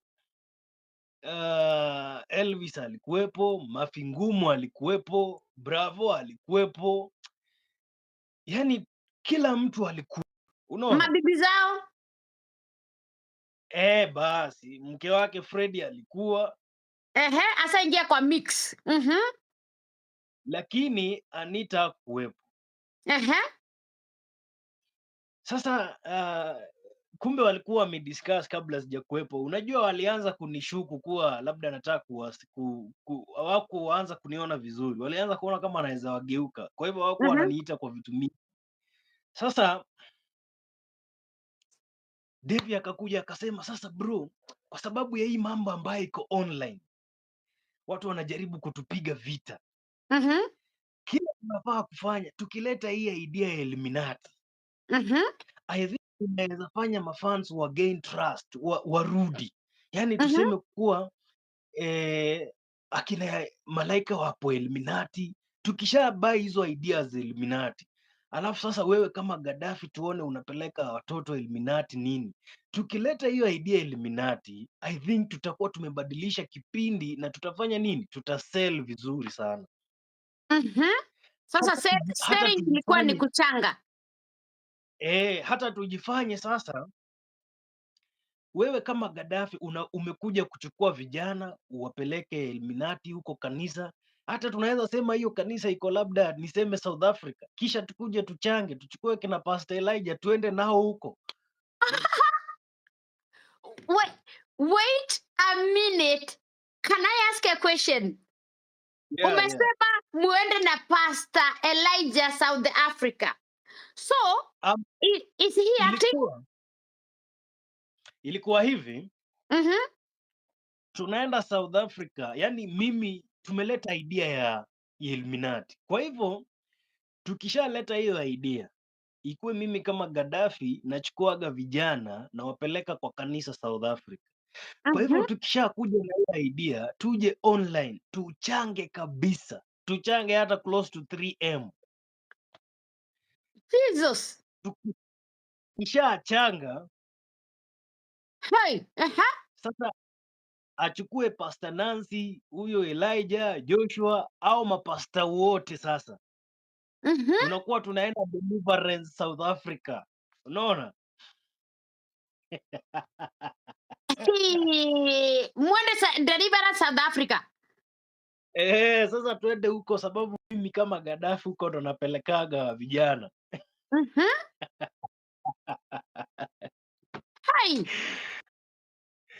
Lakini huu muda alipokuwa anapanga, mi namuona tu nasema, unajua, nasema wewe ngoja tu. Hii kumbe unapangia wenzako vibaya hivi. Wamama wanatoa hela zao, wewe uko hapa tu unafikiria venye utazichukua kwa njia ya kula hai. Naambia ngoja, chuma chako kimotoni, utaniona live, utaona, utahara wewe. Ndo nikakwambia sasa, ngoja nilikuwa nachukua hata hiyo audio Devi mwenyewe akipanga venye alipanga hicho kipindi kutoka mwanzo hadi mwisho. Hiyo audio iko kwa hii simu, nikiunda screen. Jesus. Mpaka akipanga hicho kipindi uko nazo zote hizo. Nina hiyo audio, nina hiyo audio hapa. Hebu waelezee wakati hicho kipindi kimeanza, kilianza nyakati zile, ilikuwa wakati wa Jumatano, na mlianza kipindi hicho kutoka 6 PM mpaka 2 AM. Na wakati huo mnaanza hicho kipindi ni kwa sababu waliona kipindi cha magaidi hakifui dafu. Sasa wakaona sasa Naam, waingishe hiki kipindi cha Illuminati ndio kiweze kuchangisha zaidi, kweli kabisa. na hapo ndio ukachukua evidence nyingi sana kabisa. Hapo ndo nilikuwa nachukua hizo evidence, nazichukua naziweka vizuri. Yeah, sasa weka watu mwangaza, uambie kipindi cha Illuminati kwanza ni acting na mlikianza ukiwa na wewe, alafu uendelee mpaka vile mlichapisha pesa. Karibu sana. Hey, Jesus. In fact hata hizo hela tulichangisha, Ndio. sio hela za kuchangisha, hela za kuchapisha. Hizo nakujaga nazo najifanya nagawagawa, sijui niko Illuminati. Aha. Subiri nikutolee, niko nazo hapa kwa mkoba. Subiri nikuonyesha hizo hela zao. Aye, Jesus. Hai. Nyinyi mnasikia wadau? Wadau msilale wadau, lazima msikie hii. Hata kama hamuko wengi, wadogo nyinyi mutasikia na mtafikisha habari. Hey. Nyinyi mnasikia? Alafu kuna watu watakaa tu, yani mnaita wengine Illuminati na nyinyi ndio mko kwa Illuminati. Yani hata hichi kipindi cha Illuminati hakifui yani ni kipindi ambacho hakina mafundisho yoyote. Kipindi hakina mafundisho yoyote cha nini? Hebu imagine kama si Mungu ambaye alifungua hizi milango hizi. Hebu imagine mungechangia mapasta wote na ma-DCI waende South Africa, waende wakafanye deliverance huko. Haki leo wacheni tulale hapa. Wacha kesho hata niende nikiwa macho ikiwa red. Juu lazima niende nini. Maajabu. Hey, mambo. Hey. Yani mpaka hizo pesa ambazo anakuja walishapisha mwenyewe. Mgoja aje.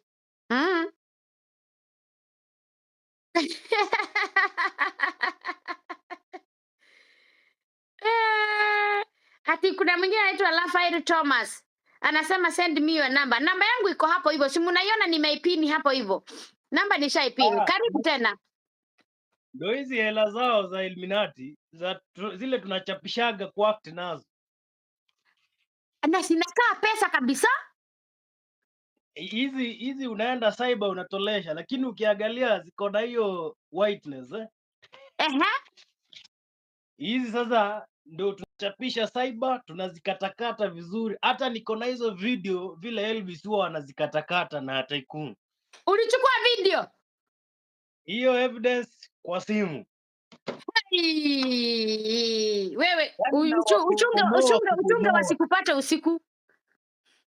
Sipo dhika mimi, saizi nipo Voi mwanangu. Uko Voi? Hata ungesema hivyo. Wakuje kwanza mpaka nyumbani watumie gari ya mafuta na hawana watu wanawachangia pesa ya mafuta. Hizi fake money yao, hizi tunatoa cyber tu. Kisha tukikuja pale tunawadanganya, pesa Illuminati, pesa Illuminati. These are fake money. Chani rarue uone makaratasi haya. Makaratasi. Jesus. Karatasi hizi.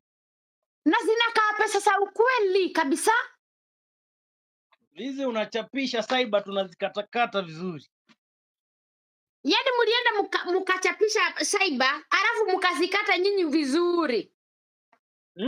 Unazikata na scissors vizuri, kisha tunazitumia, tunakuja pale naonyesha, tuna hela.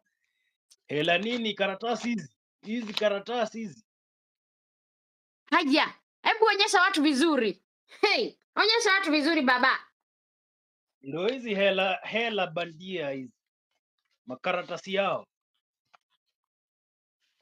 Yaani unataka kuniambia wakati sasa unatoka pale hawakukuambia uache hela zao huko, wamechapisha na pesa zao? Mimi na akili bwana, nilikuwa naziiba mwenyewe. Haja, hata wajue kama umebeba. Hata hawakujua ninazo, hawakujua. Naona saizi wanashtuka kuziona hapa.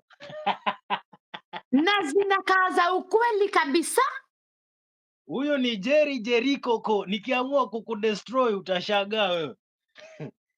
Yaani umepewa akili mwanangu. Sasa ile alifanya mbaya zaidi ni kuita watu wake wanipige. Sasa hapo ndo alikosea. Sasa kipindi hicho mumecheza hii nini kipindi cha Illuminati na kikaendelea na ukacheza video kadhaa hivi, kwa sababu kwa audio yako walisikia watu umecheza video kama 6 hivi. Mm. Haya, sasa hicho kipindi mbona kikaendelea mpaka hadi wakati umetoka kikaendelea? Mlikuwa mumepanga kiende hivyo? Sasa wajua, wacha nikurudishe nyuma. Yaani leo nakupeleka taratibu. Nipeleke taratibu mwanangu. Sasa ikakuwa hivi. Mimi nikaenda studio kuact kama kawaida. Ilikuwa siku ya Alhamisi, Thursday or Friday. Hapo Thursday, Friday. Nikaenda studio. Ndio. Nilipofika studio nikapata kumbe kulikuwa na alikuwa na mkutano na Freddy. Yes, that's the sasa. Akaniambia, sogea, ngojea hapo nje, nitakuita. Kuna kitu tunamalizia. Sasa hapo ndo akatoka nje akatuambia, kila mtu aingie hapa ndani. Tukaingia ndani ya studio. Mimi, Freddy, huyo Tycoon, Elvis, nani, tukaingia ndani. Akasema wekeni simu zenu kwa meza. Akachukua simu zetu si wote akaweka kwa meza. Hiyo Thursday ama Friday? Ilikuwa Thursday, I think. No, it was on Friday because I remember hiyo ndio siku ulikuwa uingie live na mimi. Yeah, Friday. Yes. Na unakumbuka nikupigia simu nikwambia wameenda kwa lawyer. Hata kwa lawyer aliniita. Kwa lawyer? Sasa na ilikuwa sasa niende nichukue evidence, kisha Saturday ndo nilikuwa nimepanga sana kuja live na wewe. Ndio. Lakini sasa hiyo Friday kurudi pale nikapata kumbe walikuwa washajua hapa ndani kuna nani? Kuna msaliti. Kuna mtu anatoa kile kitu tunaongea anapelekea malaika. Unaona? Sasa akachukua simu zetu, akauliza, akasema Apostle Joshua ameniambia kuwa kuna mtu tunafanya naye kazi hapa ndani, kumbe huyo mtu ni msaliti. Eti kuna mtu anaambia malaika kila kitu chenye tunafanya hapa. Huyo mtu ni nani? Jitokeze tu. Akasema jitokeze. Sasa mimi nikaangalia, unajua pia una zile inafaa uwe unasoma watu yani. Ndio. Unaona, yani kuna vile unasoma tu watu, unajua hapa hapa nayo hata kama kuna msaliti ashajulikana ni mimi, unaona? Ndio. Kwa hivyo sikutaka walete vurugu au waanze kuscroll simu. Nikamwambia, bwana we, mimi ndo msaliti wenu hapa. Ukajitoa tu yani kiroho safi. Niliwaambia mimi ndo msaliti. Mimi ndo naambia malaika kila kitu. Mimi ndo nasema kila kitu. Sasa nikamwambia, kwa sababu umeshajua mimi ni msaliti, hatuwezi handle hii kesi hawa jamaa wakiwa hapa. Sasa uniache iwe ni mimi na wewe peke yetu wawili. Ndio.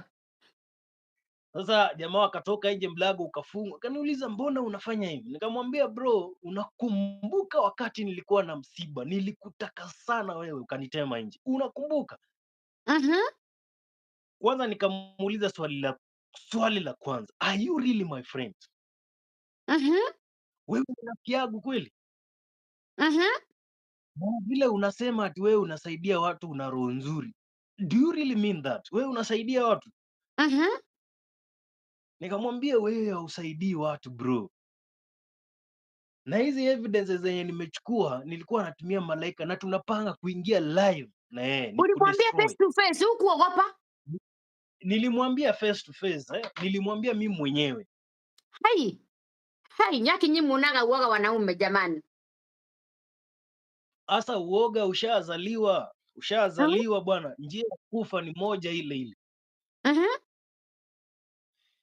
Hasa akaniambia, lakini mbona ufanye hivyo bro? Nilikupea kazi, sijui. Nikamwambia, kazi yako huko nilipa. Sasa mi nilikuwa nikufanyie kazi unufaike mwenyewe? Hapana. Mimi nilitaka Ndio. kazi ya kulipwa, unaona? Ndio.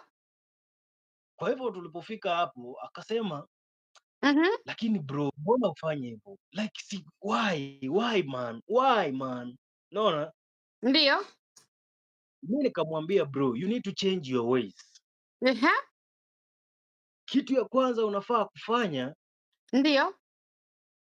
wachana na anga. In fact, hizi vipindi ziko outdated. Fanya kitu ambayo inakaa real movie. Yes. Kaniambia unajua sasa YouTube haina do. Kuchanga iko na do bro. Unaona? Aha. Niambia, Aha.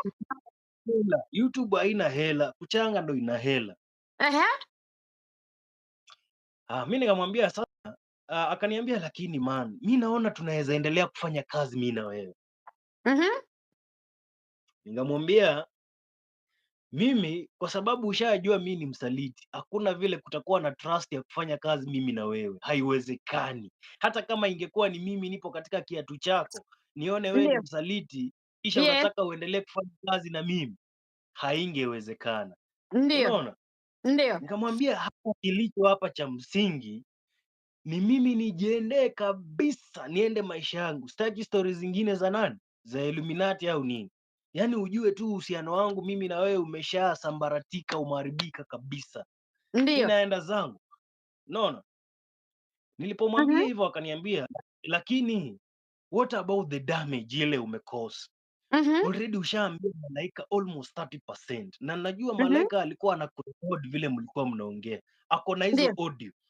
Ndio. Atazirelease. Sasa tutafanya vipi? Unaona? Aha. Akaanza Tutafanya kutafuta vipi? nini? Aha. Akaniambia mi naona there is a way unaweza nisafishia jina, at least ugeuze Malaika aonekane ni mbaya. Ukishanifanyia hivyo, wewe unaweza enda. Unaona? Oyoyoyo. Sasa uniharibie jina kwa sababu ameshakupata sasa. Kwa sababu sasa uko na evidence. Tufanye nini to cover up hizo evidence uko nazo? Hizo audio Mhm. ulikuwa unanirecord ukiongea. Ndio. Sasa Mhm. akaniambia sasa nataka tufanye kipindi moja. At least to act something yenye to act kitu yenye tutaharibia Malaika jina. Tukishafanya hivyo, Jesus. Aha. Mhm. mimi hata nitakucompensate a certain amount yenye tutakupea 5k kisha tufute hizo evidence na uende. Unaona? Mhm. Mhm. Mimi nikamwambia siwezi chukua 5k. Mhm. Unajua there is what we call a bargaining power. Mimi siwezi chukua 5,000 mimi. Kwa evidence ambazo ninazo siwezi chukua 5k. Lakini hukumwambia uko na evidence saa hizo na simu iko nyumbani. Hizi ni simu zangu. Hii tunaongea nayo kuna hizi mbili. Hata wewe ni mkora. Okay, go on my darling. Nilienda kwake na moja. Nilienda na hii hapa. Moja tu. Na nilikuwa nimetuma hizi evidence huku kwingine. Aha. Kwa hivyo zilikuwa kwa simu zote mbili. Aha. Kwa hivyo ile nilienda nayo ni hii. Nikamwambia niko na evidence hata ndo hizi hapa unaweza zisoma uzisikize. Oh my goodness. Aha. Akazisikiza akaona hizi balaa. Hizi zikijiachilia mtandaoni yeye kaisha. Kaisha.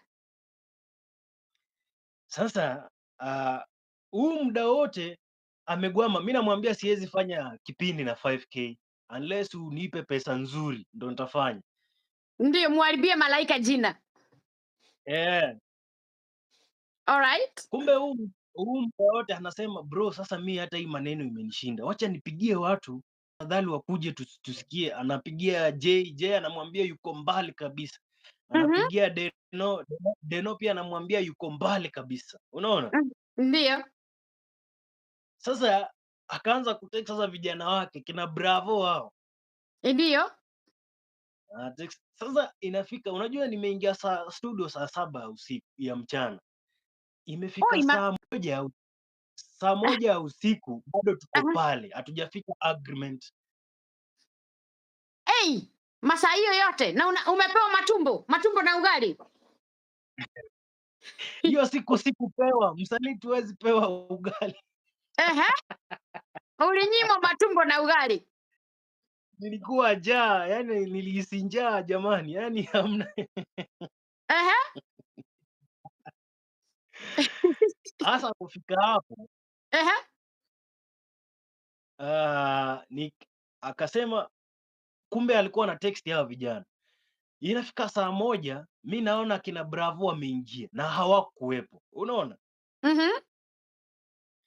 Ibrahim wameingia na hawakuwepo.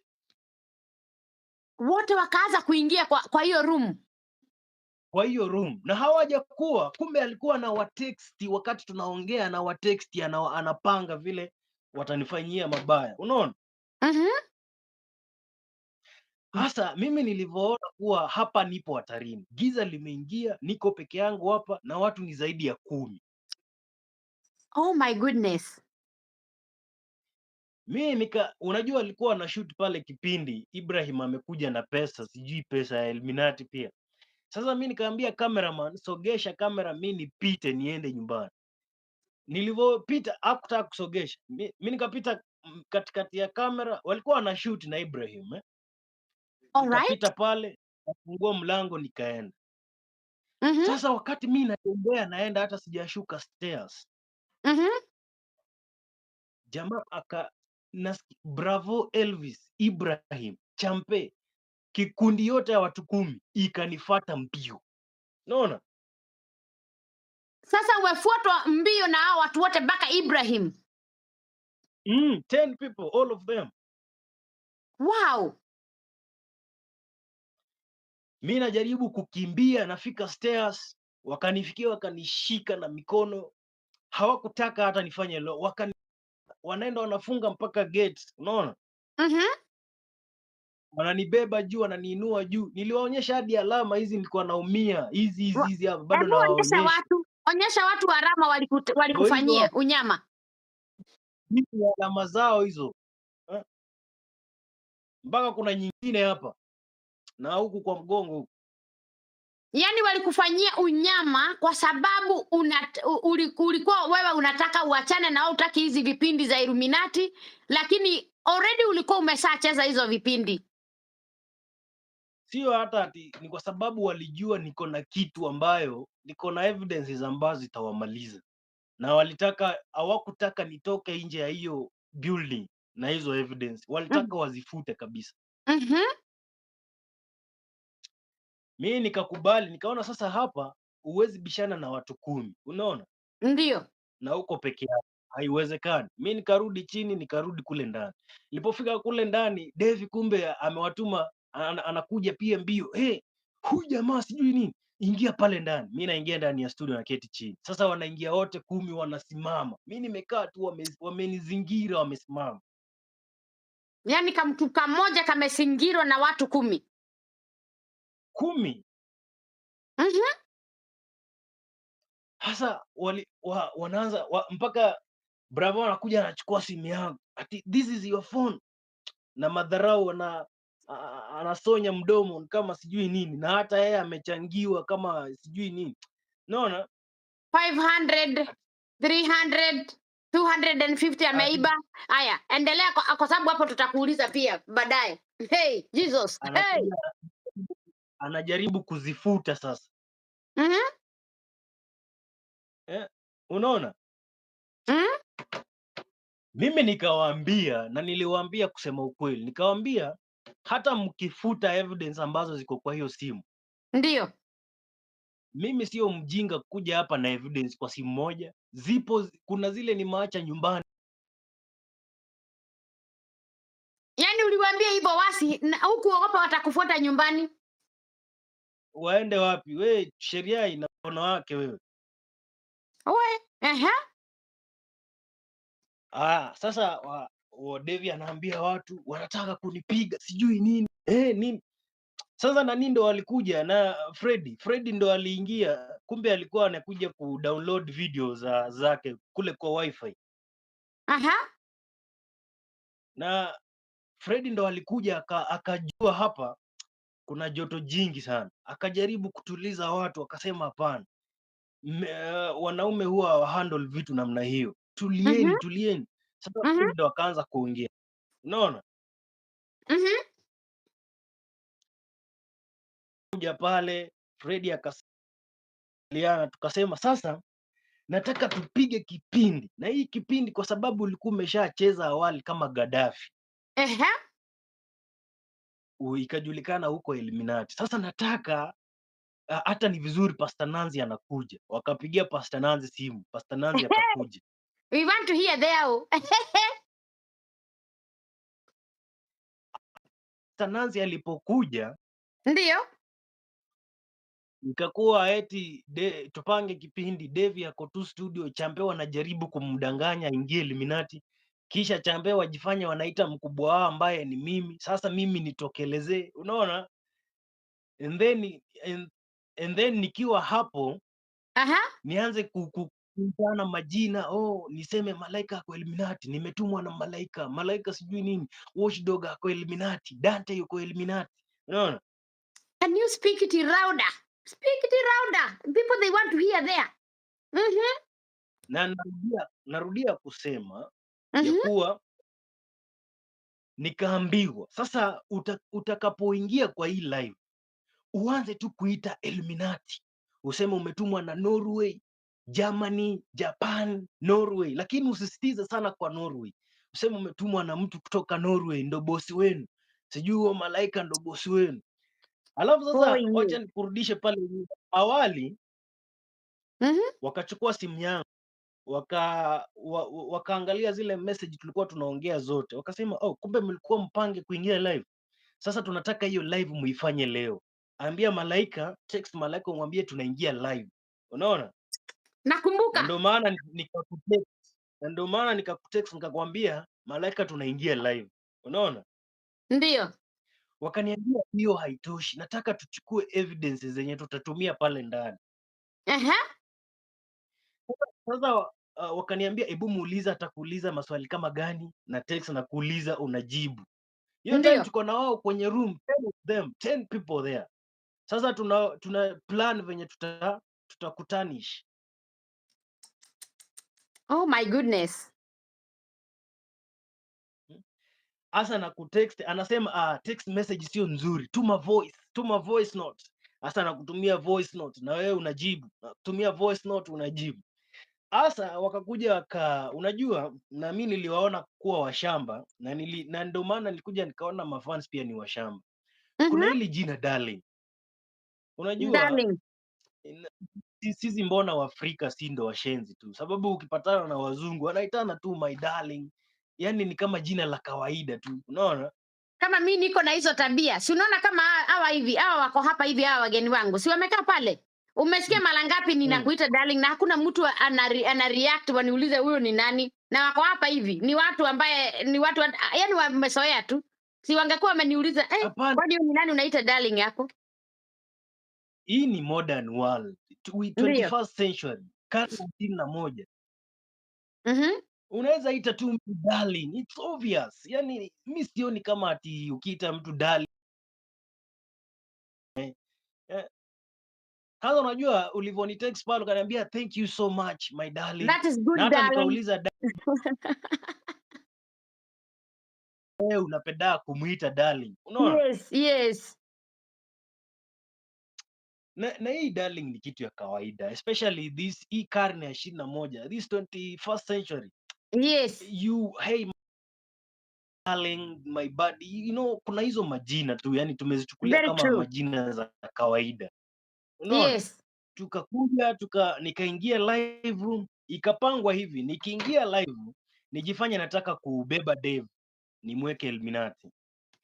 Mhm. Kisha katikati, in the middle ya hicho kipindi, Pastor Yes. Nanzi aingie from nowhere. From nowhere. Hapo kosa tupeleke vizuri kwa mtaratara. Pastor Nanzi aingie from nowhere.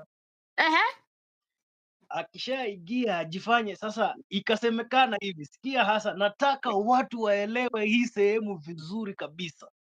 Mhm. nataka watu waelewe hii sehemu kwanza ndio ina uzito, Yes. ikapangwa hivi Mhm. kwa sababu Champe na huyo jamaa mwingine anaitwa Mpishi ama nani, Aha. kwa sababu wao wawili walikuwa live wakati niliingia kama Gaddafi, Aha. wao wasiombewe, ndio kipindi iendelee na wao. Oh, sasa wewe uombewe kwamba wewe umetoka kwa Illuminati, lakini Champe na Mpishi wasiombee ndio waendelee na kipindi hicho. Naam, yani Champe na Mpishi, Aha. kwa sababu mimi nitakuwa nimetoka kabisa, mimi ni msaliti, mimi nina evidence, nataka kutoka. Kwa hivyo nikiombewa niende, na nikisha kuharibia malaika jina, Ndio. Champe na Mpishi wasiombewe. Kwa hivyo wakati wenye Pastor Nanzi ataingia, Ndio. Champe na Mpishi watoroke, Ndio. ndio sasa waendeleze episode. Ndio maana unaona zinaendelea. Oh, yeah, Jesus. Aha. Na ndio maana unaona hizo vipindi zinaendelea za Champe na Mpishi bado zinaendelea, kwa Oh sababu God. wao waliambiwa wasionekane mbele ya watu wanaombewa, watoroke. Mhm. Mimi ndo nibaki niombewe, kisha nikuharibie jina kabisa, niharibu jina, kisha ufanye nini? Aha. Sasa watu wajue kuwa nimetumwa na wewe, yaani mafans ambao wanakuamini wakuwa wanakutusi ama Oh wakuwa God. wanakuwa wewe ni mtu mbaya, sijui uko Illuminati. Hiyo yote ilikuwa imepangwa. Aki Mungu ananipenda, si ndio? Kabisa. Mhm. Hasa ndo unaona hiyo kipindi bado inaendelea, sababu Champe hawakuombewa. Aha. Lakini nayo wacha nikwambie, unajua hii naweza sema hizi ni siku zao. Hizi ni Amen, siku amen in zao, Jesus name. Amen. kwa sababu hata baada ya wao kufanya hivyo Mhm. wakakuja tukamaliza, nikapewa 10,000 Kenyan shillings Ndio. hiyo siku, nikalipwa 10k. Mhm. Wakachukua simu sasa, wakafuta evidences zote. Lakini kuna mahali unataka kutupoteza wewe. Mm. Sasa ilifika mahali ukaombewa na ukaanza kutolewa mashetani mpaka ukaguruma kabisa, ni kama vile tunaonaga hizi makanisa za Nigeria, na ukaanza Eh, kuulizwa watoto wangu alifanya nao nini, ukasema aliwatoa kafara. No, ehe. hapo ndio interesting, kwa sababu unajua watu hata leo hivi wanaamini mimi niko kwa Illuminati na wanaamini yule pasta kwamba ni pasta wa Mungu. Come on. That is the Unajua hizo interesting vitu part. zote nimeambiwa na unajua, wacha nikwambie, Mhm. walikuwa wananiambia hata niseme sijui nini, umeua wazungu, umetoa wazungu kafara sijui nini, unaona. Bili alisema Sunday hivyo, lakini atatoa evidence hiyo. Lazima atoe evidence. Mm. Mhm. Kwanza sasa tukakuja, wakaniambia wewe chafua jina kabisa, ionekane Mhm. hawa watu wako Illuminati, na Ndio. sisi tutakuwa tunakuuliza maswali, wakati umeshaombewa tunakuuliza maswali ujibu, unaona, Ndio. Ndio. na ujibu venye itaharibu huko. Oh God. Wacha nikwambie, huyo Pastor Nanzi ni mama mshenzi sana. Kwanza alikuwa ananipiga kofi huku, makofi Ati ati anakutoa maombi, mashetani. anapiga makofi. Kwanza ningekuwa tu niko peke yangu ningemzaba makofi sana hapo kwa studio. Shida ilikuwa hapa hivi, ndio kumebeba mambo yote hapa hivi, kwa kuombewa. Wakati sasa Champe mlikuwa wote mnafanya ehe, alafu ikafika mahali ya kuombewa. Wakati huyu mama aliingia mpaka anafuruta ndera yake huko juu, anaiweka kwa suruali hivi ndani, ukaanza kupigwa hapo. Naye huyu Mafurumbanya akasema ati watoto wangu walifanya nini? Aliwatoa kafara. Tuende hapo. Wewe ni aje? My darling, do it. Speak it out. Speak it out. Speak it out. Crazy man. Yeah, speak it. Sasa unajua Mm? hata Fredi ananilazimisha niseme ati ai jamani. Ai, kele watu wana mambo. Unajua mimi by the way hicho kipindi mimi sikuangalia juu nilikuwa live, alafu watu ndio waliniambia vile ulikuwa unasema. Mimi sijawahi hata leo sijaipata nguvu power ya kuangalia. Hebu tuambie hapo hivyo. Hebu hapo hivyo ndio kuna nini, hata kama tutaendelea kesho utumalizie hapo hivyo. Kwa hiyo saga hapo ndio kulikuwa na mambo mengi, tumalizie hapo alafu tutaenda part 2 kesho. Sasa wakaniambia Mhm. hatutaki kusafisha tu jina ya tusafishie pia watu wengine, tusafishie Trukei, tusafishie Riaga, yani Mhm. tusafishie hawa watu wengine, na tutakuwa tunakuuliza ati wanasema mi ni mwongo, na mi nasema hapana, we ni wa ukweli, we ni wa ukweli. Yani najifanya hivyo.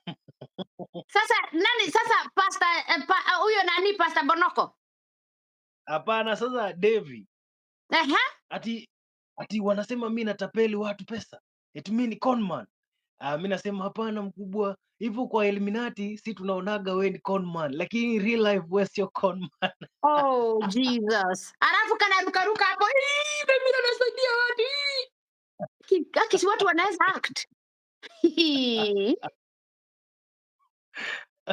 Alafu Pastor Nanzi alafu wanasema Pastor Nanzi ni wa uongo. Nasema hapana, ni wa ukweli. Unaona hata nilikuwa sijui na peta kwa mfuko haiko. Hata sikuwa na pete. Ulikuwa una ile zile mapete zao. Sikuwa nayo. Hadi anatoa si chain yangu ndio hii anafanya Illuminati wanaenda kuzichoma ati zimepotea. Si ndio hii nimevaa. Haya, baadaye walisema wanaenda kuchoma na ndio huyo umefaa leo hivi.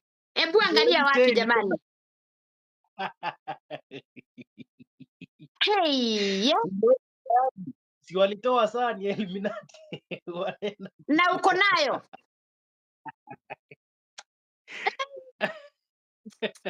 Like seriously.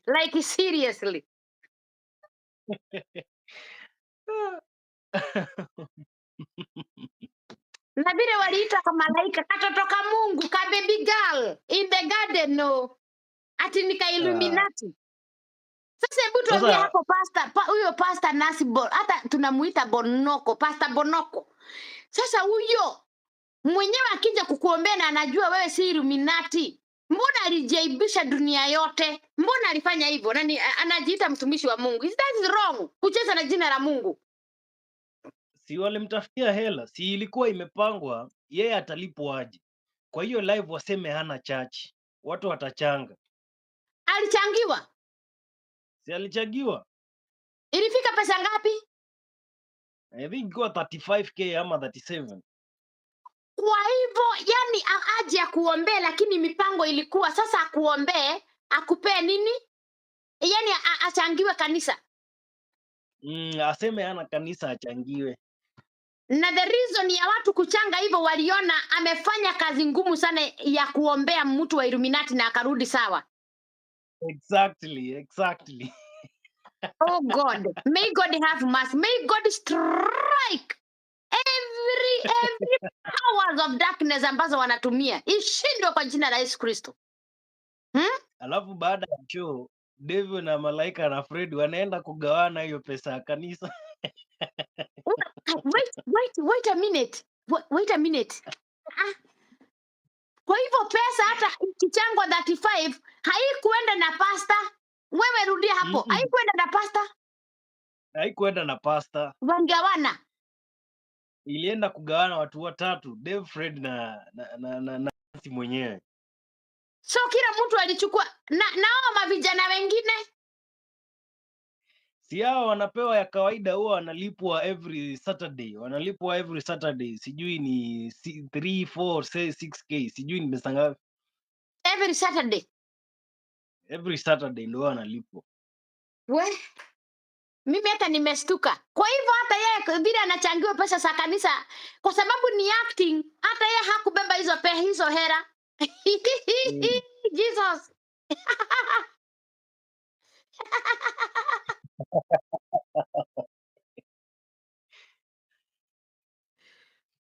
Oh dear. I'm shocked by that. I'm shocked. For sure I'm shocked. Ah. Haya. Na wewe wacha naulizaga kaujinga tu. Wakati ulikuwa umelala pale chini unaombewa mpaka unasema sasa Fred alitoa wapi nini nguvu kama za watumishi mpaka anakuuliza watoto wangu alifanya aje? Yeye pia alitani kukuwa mtumishi. Unajua yeye kila mtu pale alitaka nimsafishie jina.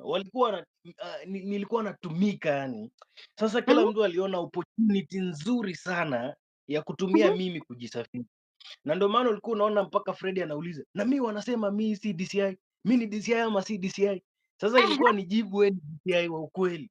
Yaani nimsafishe pia aonekane DCI wa ukweli. oh God. Ehe. Na wewe ukasema tu hivyo Mm. kwa sababu sasa malaika ndiyo target yao, waniharibie waseme mimi ni Illuminati na kina Exposinga kina Dante.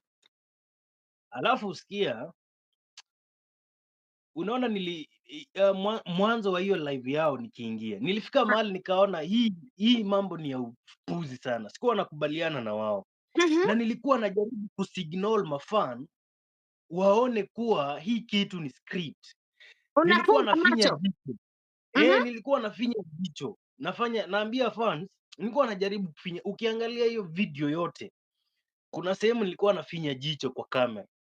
Lakini watu wengi hawangeelewa, unajua. Wamefungwa. Unajua kuna vitu ambazo kama mtu ambaye una akili unafaa Mhm. uone, mbona huyu jamaa anatufinyia jicho? Ni kama ana Yes. pass message ya kuwa Yes. hii kitu sio kitu ya kweli. Nilikuwa nafinya hadi jicho, naambia mafans hii ni upuzi hii. Oh dear. Sasa Champe alipoona kuwa na signal fans wakakuja Mhm. kwa mbele ya nyuma ya kamera, wakaanza kuninyoshea kidole.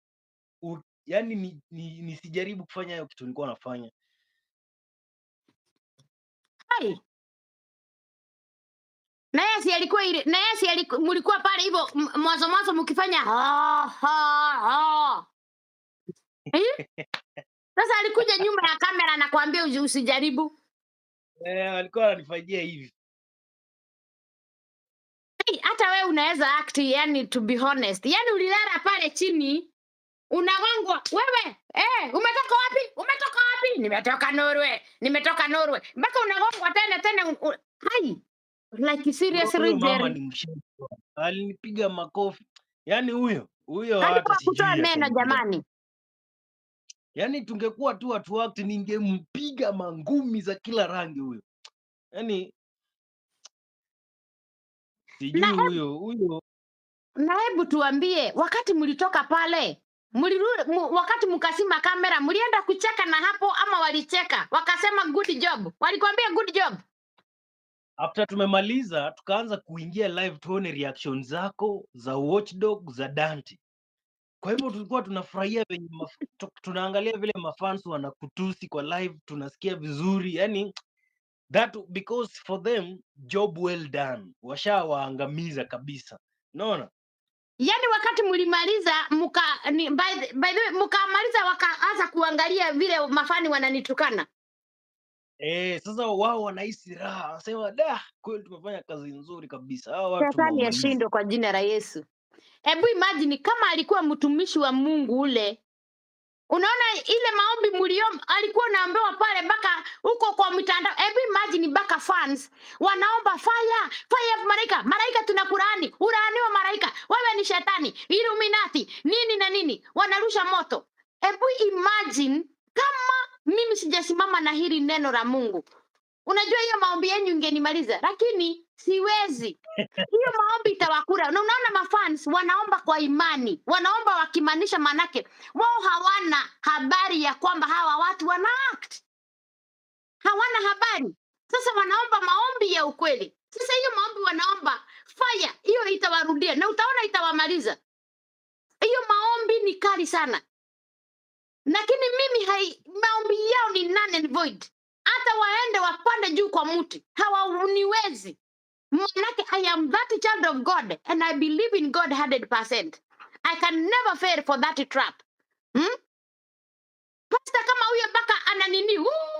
alikuwa anataka kutumaliza kwa sababu waliweka ile ka audio mahali nilikwambia tuweke watu 5 ama 10. Wakasema uwe kwa Illuminati. Hawakusikiza yote. Ehe, ukweli. Na walikuwa wanajaribu kukagua wasiweke ile pati ambayo tumeongea kitu ambayo inawagusa. Walikuwa wanajaribu kuchukua zile ambazo watazitumia kukuangusha kabisa. Ndio maana hawakucheza everything ilikuwa pale. But the problem yao ama ujinga yao hawakujua nilikuwa na recording zote.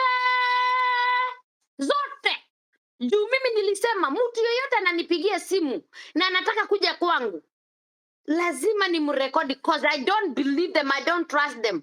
Mimi si mtu pia mjinga. Yes. But Jerry, wakati niliposikiza hizo audio zako, hizo hata zote nimerekodi manake niko nazo zote. I felt you are genuine because I serve a living God. Nilikusikiza wewe mpaka nikasema this guy sound genuine. What happened? Wakati uliniandikia message on Saturday na ukaniambia bitch. Ulinitukana. Kutukana sababu ulirisk na maisha yako. Alafu imagine mimi hata Apostle Joshua nilikuwa sijamwambia, alikuwa tu akinipigia simu ananiuliza nani anakuambiaga hizi mambo unaongeaga, manake unaongea ukweli. Hebu sikia, unaongeaga ukweli. Mimi nikamwambia hapana, mimi sijui, ni mtu tu wewe usijali. Mimi nikamwambia hata tunaombaga. Nilikuwa namwambia hata Mungu anaweza tuonyesha. Kumbe yeye mwenyewe mimi by the way si niko na audio hizo zote. Watu wakitaka niwachezee naweza wachezea. Watasikia kabisa hakuna mahali mimi nilikutaja kusema ukweli kabisa. Never ever. Sijawahi. Mpaka yeye mwenyewe alianza kuniambia ama ni huyo bibi ya Freddy. Nikamwambia kwani mimi niko na namba yake. Nikashindwa. Na mbona ananiambia ni huyo bibi ya Freddy? Kwani huyo bibi ya Freddy anakuaga huko kila siku? Lakini alikuwa kipindi hicho mnafanya vitu za Illuminati. Lakini hiyo kitu alinishaambia ama ni hiyo bibi ni yako kwa mwanamke kanakwambiaga. Nikamwambia hapana, hakuna mtu ananiambia na sina namba yake. Na nikamwambia hata nyakati huyo mwanamke wa Freddy alinipigia through Freddy's phone. Si kwa simu yake. Mimi sina namba yake. Sasa unajua nataka nikwambie kitu pia nikufungue macho kidogo. Ndio. Unaona Joshua, I think Joshua alikuwa anatumika kama, naweza muita namna gani? Niseme anatumika kama middleman, mtu wa katikati. Yaani anatumika kukuja kwako sababu labda kuna uhusiano mzuri kati yako na yeye, hata wao wanajua.